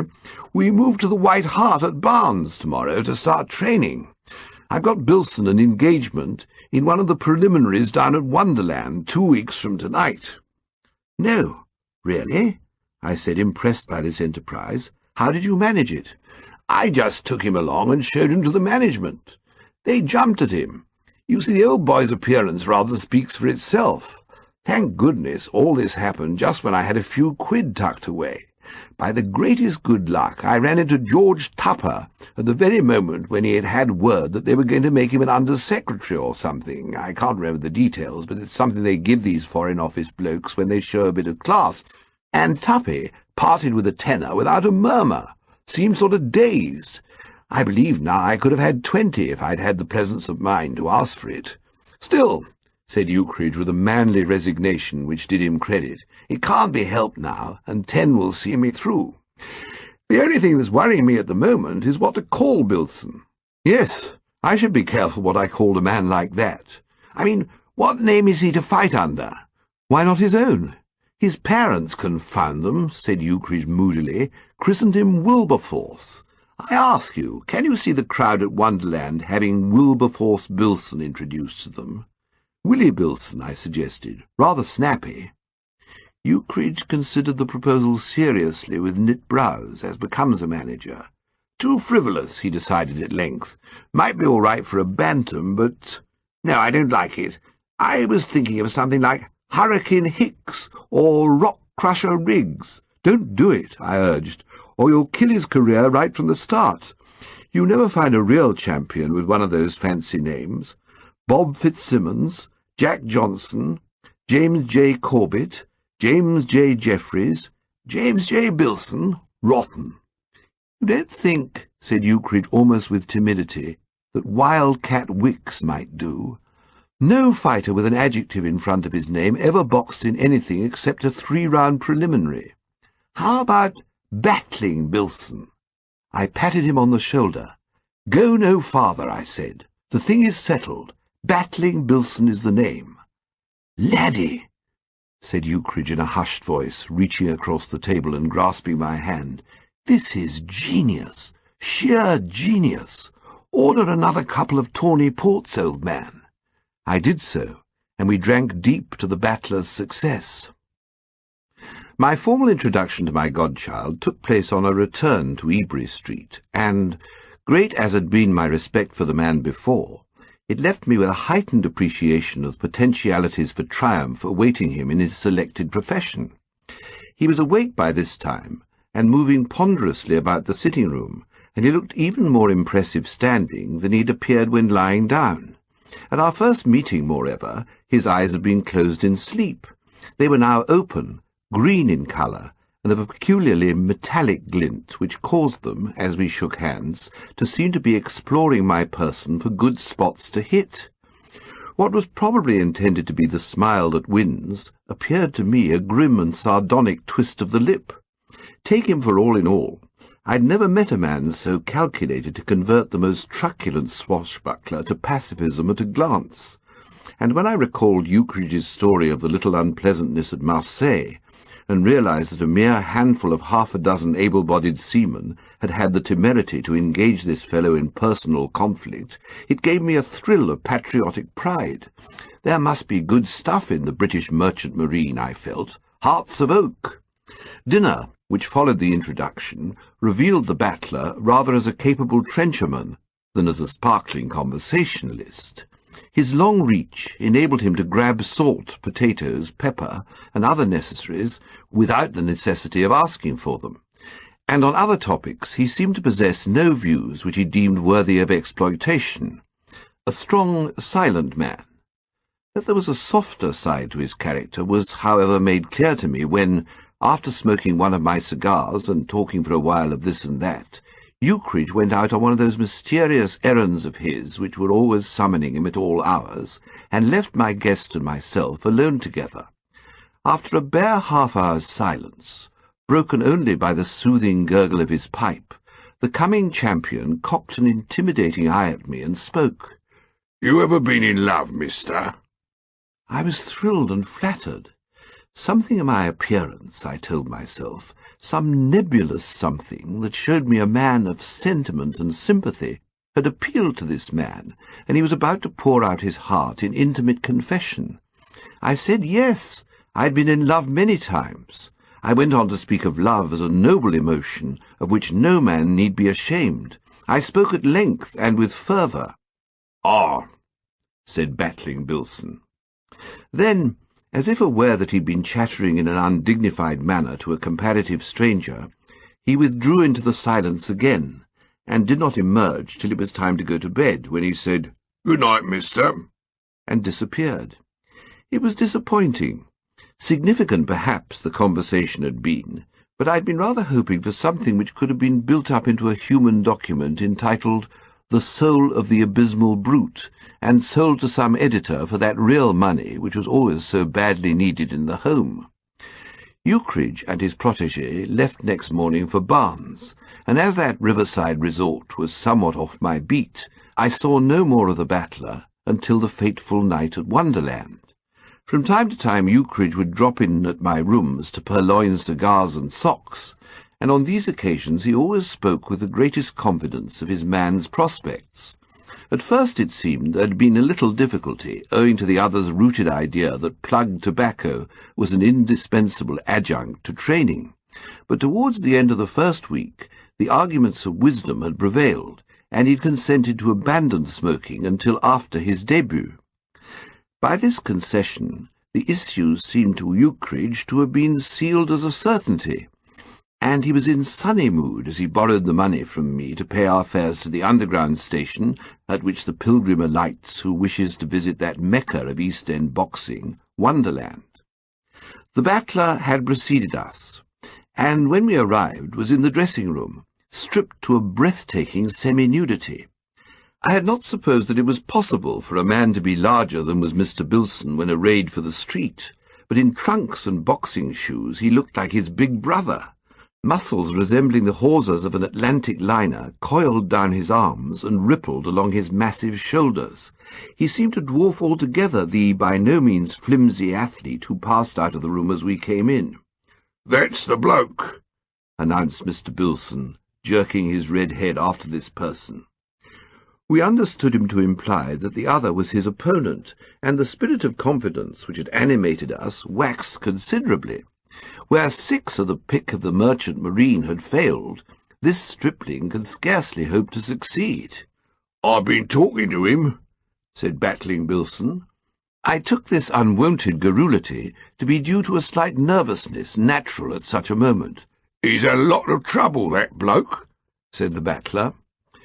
The obvious reply was that he was now going to have a lot more, but before either of us could make it, a hoarse voice announced that Squiffy and the Toff had completed their 3-round bout, and that the stage now waited for our nominee. We hurried to our seats. The necessity of taking a look at our man in his dressing-room had deprived us of the pleasure of witnessing the passage of arms between Squiffy and the Toff, but I gathered that it must have been lively and full of entertainment, for the audience seemed in excellent humour. All those who were not too busy eating jellied eels were babbling happily or whistling between their fingers to friends in distant parts of the hall. As Mr. Bilson climbed into the ring in all the glory of his red hair and jumping muscles, the babble rose to a roar. It was plain that Wonderland had stamped our battler with its approval on sight. The audiences which support Wonderland are not disdainful of science. Neat footwork wins their commendation, and a skilful ducking of the head is greeted with knowing applause. But what they esteem most highly is the punch, and one sight of Battling Bilson seemed to tell them that here was the punch personified. They sent the fighters off to a howl of ecstasy and settled back in their seats to enjoy the pure pleasure of seeing 2 of their fellow men hitting each other very hard and often. The howl died away. I looked at Ukridge with concern. Was this the hero of Marseille, the man who cleaned out barrooms, and on whom undertakers fawned? Diffident was the only word to describe our battler's behaviour in that opening round. He pawed lightly at his antagonist. He embraced him like a brother. He shuffled about the ring, innocuous. "What's the matter with him?" I asked. "He always starts slow," said Ukridge, but his concern was manifest. He fumbled nervously at the buttons of his mackintosh. The referee was warning Battling Bilson. He was speaking to him like a disappointed father. In the cheaper and baser parts of the house, enraged citizens were whistling comrades. Everywhere a chill had fallen on the house. That first fine, fresh enthusiasm had died away, and the sounding of the gong for the end of the round was greeted with censorious catcalls. As Mr. Bilson lurched back to his corner, frank unfriendliness was displayed on all sides. With the opening of the second round, considerably more spirit was introduced into the affair. The same strange torpidity still held our battler in its grip, but his opponent was another man. During round 1 he had seemed a little nervous and apprehensive. He had behaved as if he considered it prudent not to stir Mr. Bilson. But now this distaste for direct action had left him. There was jauntiness in his demeanour as he moved to the centre of the ring, and having reached it, he uncoiled a long left and smote Mr. Bilson forcefully on the nose.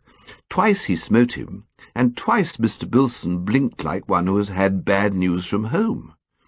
The man who'd had a lot of trouble leant sideways and brought his right fist squarely against the battler's ear. All was forgotten and forgiven. A moment before, the audience had been solidly anti-Bilson. Now they were as unanimously pro, for these blows, while they appeared to have affected him not at all physically, seemed to have awakened Mr. Bilson's better feelings as if somebody had turned on a tap. They had aroused in Mr. Bilson's soul that zest for combat which had been so sadly to seek in round one. For an instant after the receipt of that buffet on the ear, the battler stood motionless on his flat feet, apparently in deep thought. Then, with the air of one who has suddenly remembered an important appointment, he plunged forward. Like an animated windmill, he cast himself upon the bloke of troubles. He knocked him here, he bounced him there. He committed mayhem upon his person. He did everything to him that a man can do who is hampered with boxing gloves, until presently the troubled one was leaning heavily against the ropes, his head hanging dazedly, his whole attitude that of a man who would just as soon let the matter drop. It only remained for the battler to drive home the final punch, and 100 enthusiasts, rising to their feet, were pointing out to him desirable locations for it. But once more that strange diffidence had descended upon our representative. While every other man in the building seemed to know the correct procedure and was sketching it out in nervous English, Mr. Bilson appeared the victim of doubt. He looked uncertainly at his opponent and inquiringly at the referee. The referee, obviously a man of blunted sensibilities, was unresponsive. "Do it now" was plainly his slogan. He was a businessman, and he wanted his patrons to get good value for their money. He was urging Mr. Bilson to make a thorough job of it. And finally Mr. Bilson approached his man and drew back his right arm. Having done this, he looked over his shoulder once more at the referee. It was a fatal blunder. The man who had had a lot of trouble may have been in poor shape, but like most of his profession, he retained, despite his recent misadventures, a reserve store of energy. Even as Mr. Bilson turned his head, he reached down to the floor with his gloved right hand, then with a final effort brought it up in a majestic sweep against the angle of the other's jaw. And then, as the fickle audience, with swift change of sympathy, cheered him on, he buried his left in Mr. Bilson's stomach, on the exact spot where the well-dressed man wears the third button of his waistcoat. Of all human experiences, this of being smitten in this precise locality is the least agreeable. Battling Bilson drooped like a stricken flower, settled slowly down and spread himself out. He lay peacefully on his back with outstretched arms like a man floating in smooth water. His day's work was done.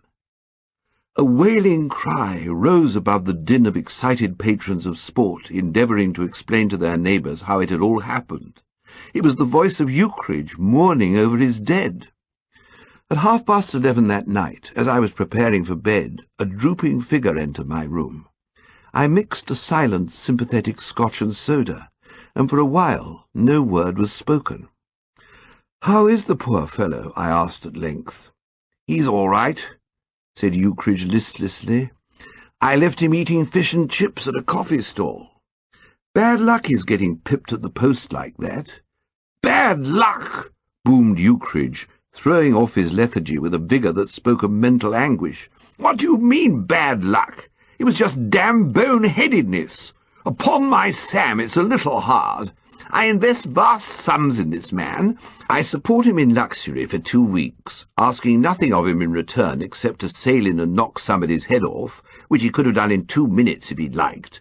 And he lets me down purely and simply because the other fellow told him that he'd been up all night looking after his wife who'd burnt her hand at the jam factory. Infernal sentimentalism. Does him credit, I argued. Bah! Kind hearts, I urged, are more than coronets. Who the devil wants a pugilist to have a kind heart? What's the use of this man Bilson being able to knock out an elephant if he's afflicted with this damned maudlin mushiness? Who ever heard of a mushy pugilist? It's the wrong spirit. It doesn't make for success. It's a handicap, of course, I admitted. What guarantee have I, demanded Ukridge, that if I go to enormous trouble and expense getting him another match, he won't turn aside and brush away a silent tear in the first round because he's heard that the blighter's wife has got an ingrowing toenail? You could match him only against bachelors. Yes, and the first bachelor he met would draw him into a corner and tell him his aunt was down with whooping cough, and the chump would heave a sigh and stick his chin out to be walloped. Fellow's got no business to have red hair if he isn't going to live up to it. And yet, said Ukridge wistfully, I've seen that man. He was in a dance hall at Naples. I've seen him take on at least 11 Italians simultaneously. But then one of them stuck a knife about 3 inches into his leg. He seems to need something like that to give him ambition.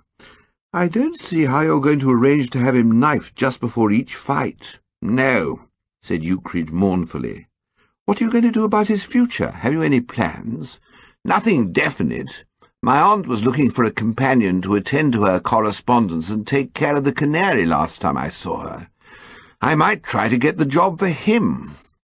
And with a horrid, mirthless laugh, Stanley Featherstonehaugh Ukridge borrowed 5 shillings and passed out into the night. I did not see Ukridge for the next few days, but I had news of him from our mutual friend George Tupper, who I met prancing in uplifted mood down Whitehall.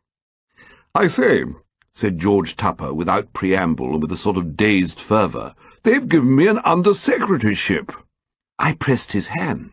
I would have slapped him on the back, but one does not slap the backs of eminent Foreign Office officials in Whitehall in broad daylight, even if one has been at school with them. Congratulations, I said. There's no one who I would more gladly see under-secretarying. I heard rumours of this from Ukridge. Oh, yes, I remember I told him he might be coming off. Good old Ukridge. I met him just now and told him the news, and he was delighted. How much did he touch you for? Eh? Oh, only £5, till Saturday. He expects to have a lot of money by then. Did you ever know the time when Ukridge didn't expect to have a lot of money? I want you and Ukridge to come and have a bit of dinner with me to celebrate. How would Wednesday suit you? Splendidly. 7:30 at the Regent Grill, then. Will you tell Ukridge? I don't know where he's got to. I haven't seen him for nearly a week. Did he tell you where he was? Out at some place at Barnes. What was the name of it? The White Hart? That's it. Tell me, I said, how did he seem? Cheerful? Very. Why? The last time I saw him he was thinking of giving up the struggle. He had had reverses. I proceeded to the White Hart immediately after lunch. The fact that Ukridge was still at that hostelry and had regained his usual sunny outlook on life seemed to point to the fact that the clouds enveloping the future of Mr. Bilson had cleared away, and that the latter's hat was still in the ring. That this was so was made clear to me directly I arrived. Inquiring for my old friend, I was directed to an upper room, from which, as I approached, there came a peculiar thudding noise. It was caused, as I perceived on opening the door, by Mr. Bilson. Clad in flannel trousers and a sweater, he was earnestly pounding a large leather object suspended from a wooden platform. His manager, seated on a soapbox in a corner, regarded him the while with affectionate proprietorship. "Hello, old horse," said Ukridge, rising as I entered. "Glad to see you." The din of Mr. Bilson's bag-punching, from which my arrival had not caused him to desist, was such as to render conversation difficult. We moved to the quieter retreat of the bar downstairs, where I informed Ukridge of the Under-Secretary's invitation.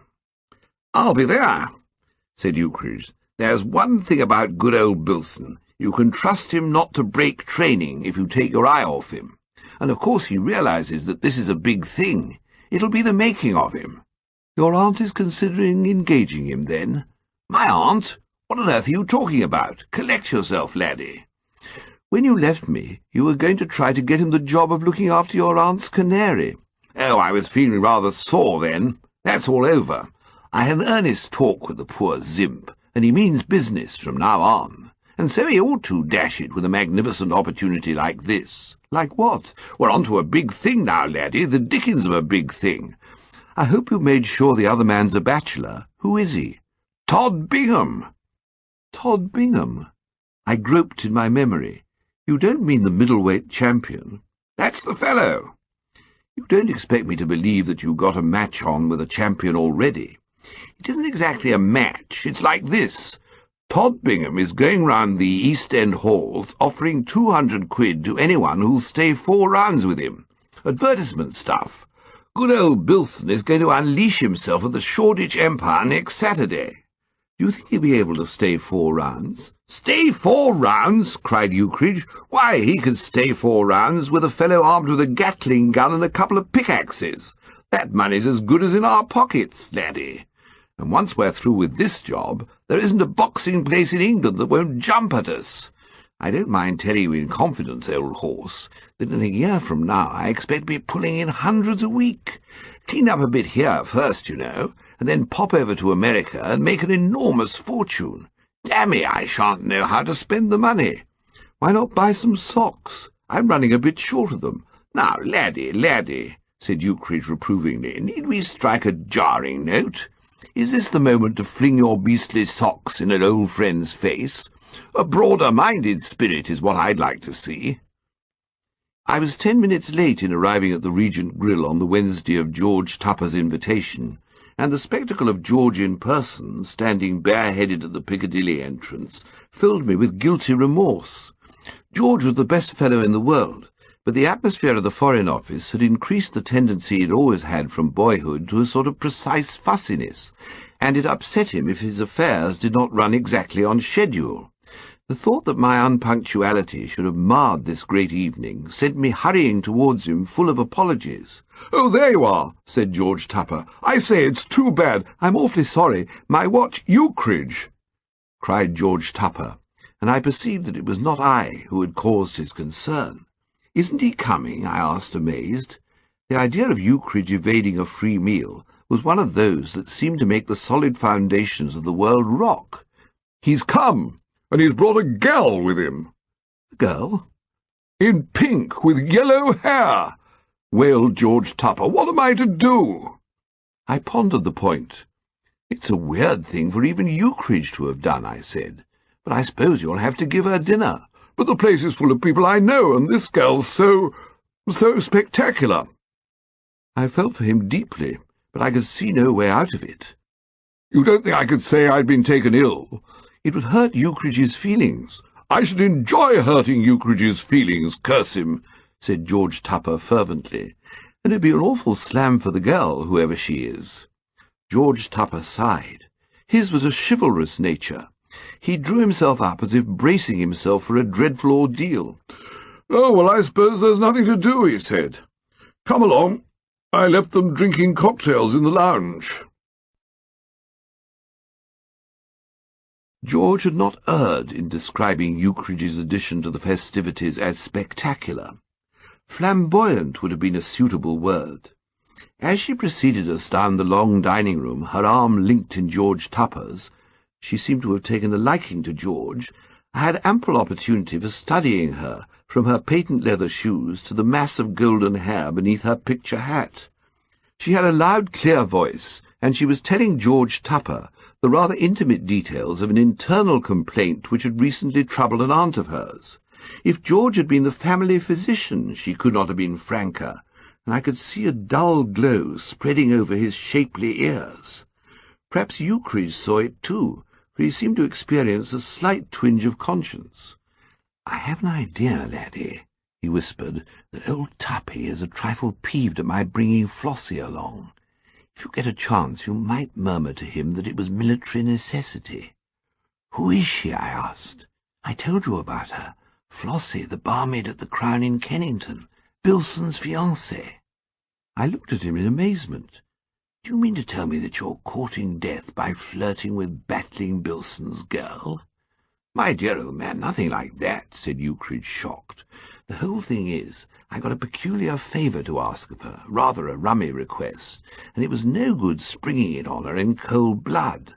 There had to be a certain amount of champagne in advance, and my funds won't run to champagne.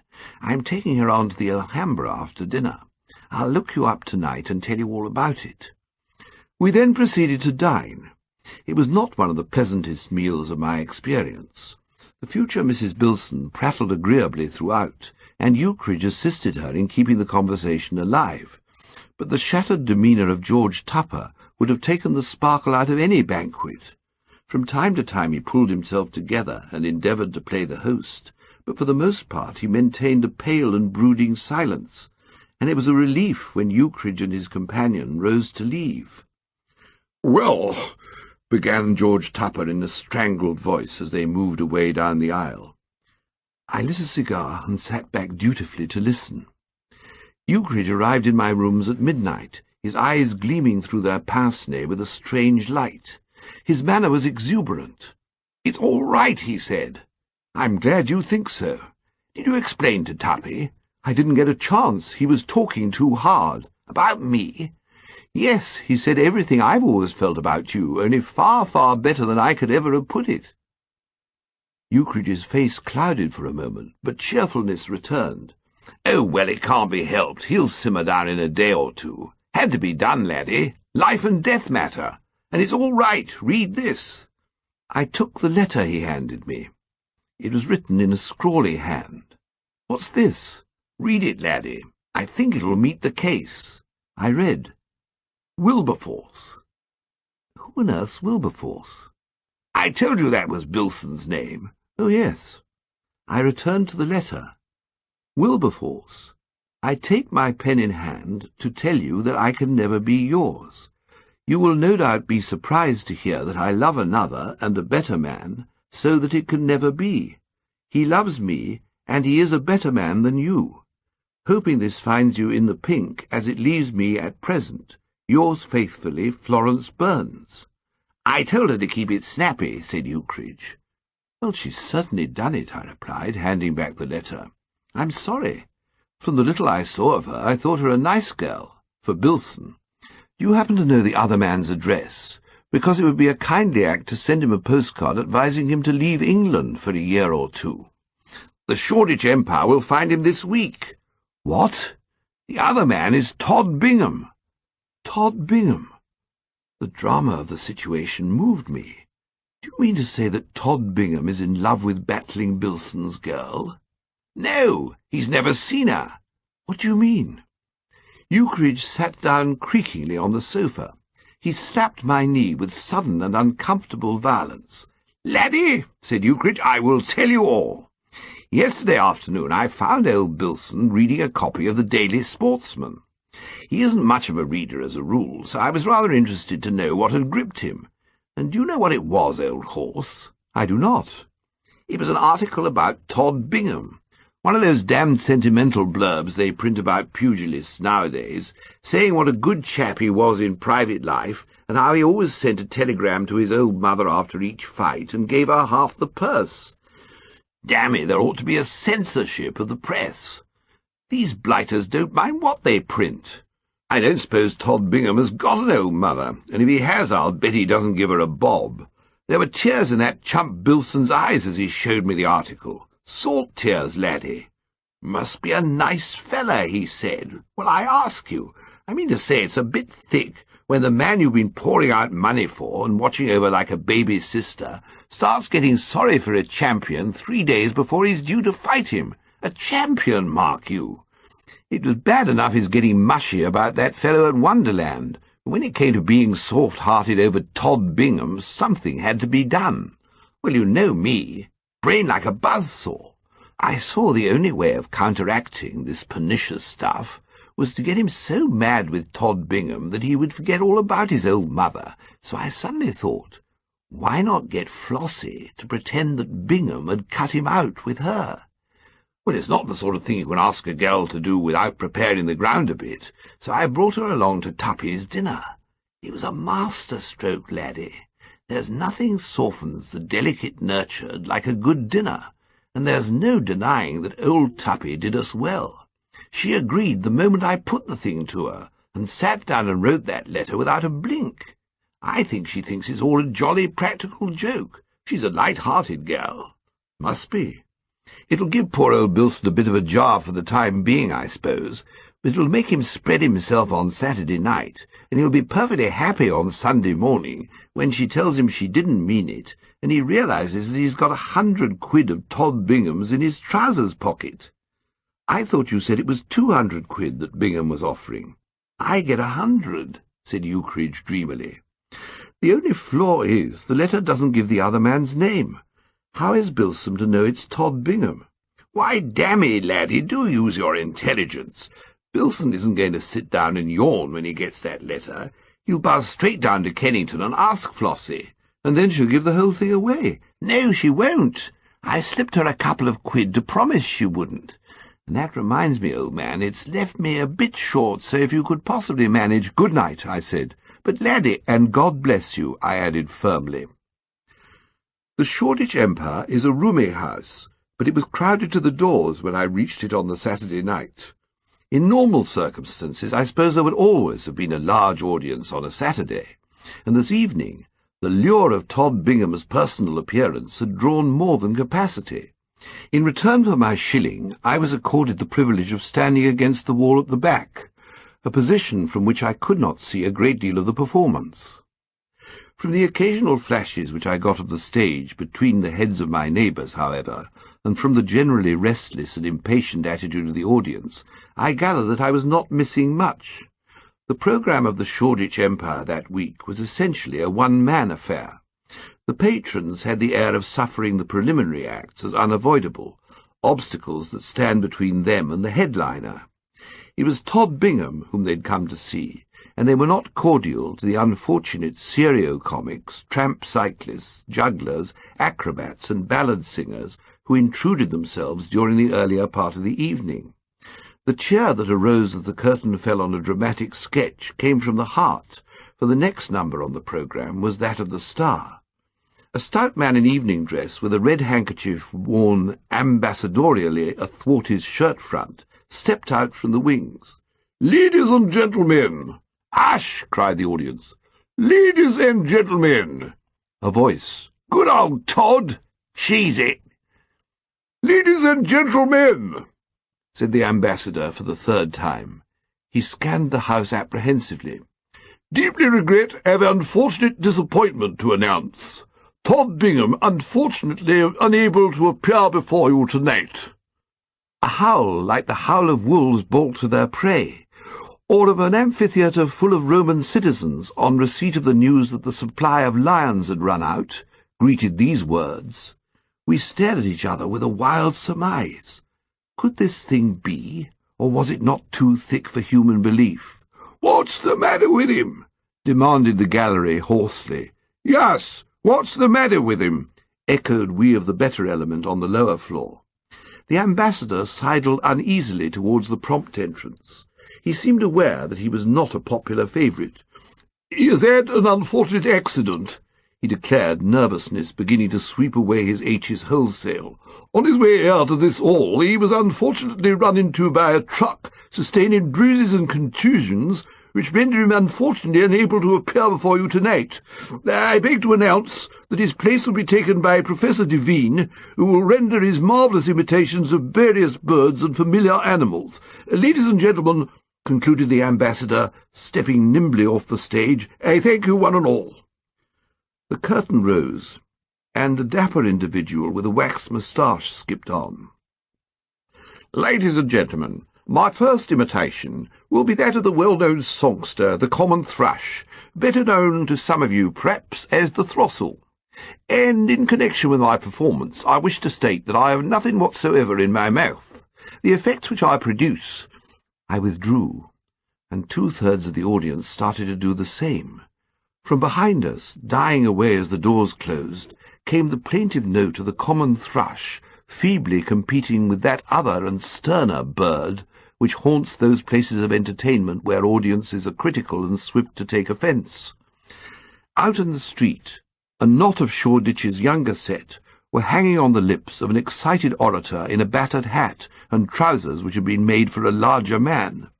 Some stirring tale which he was telling held them spellbound. Words came raggedly through the noise of the traffic. "Like this. Then he hits him another like that. Then they start on the side of the jaw."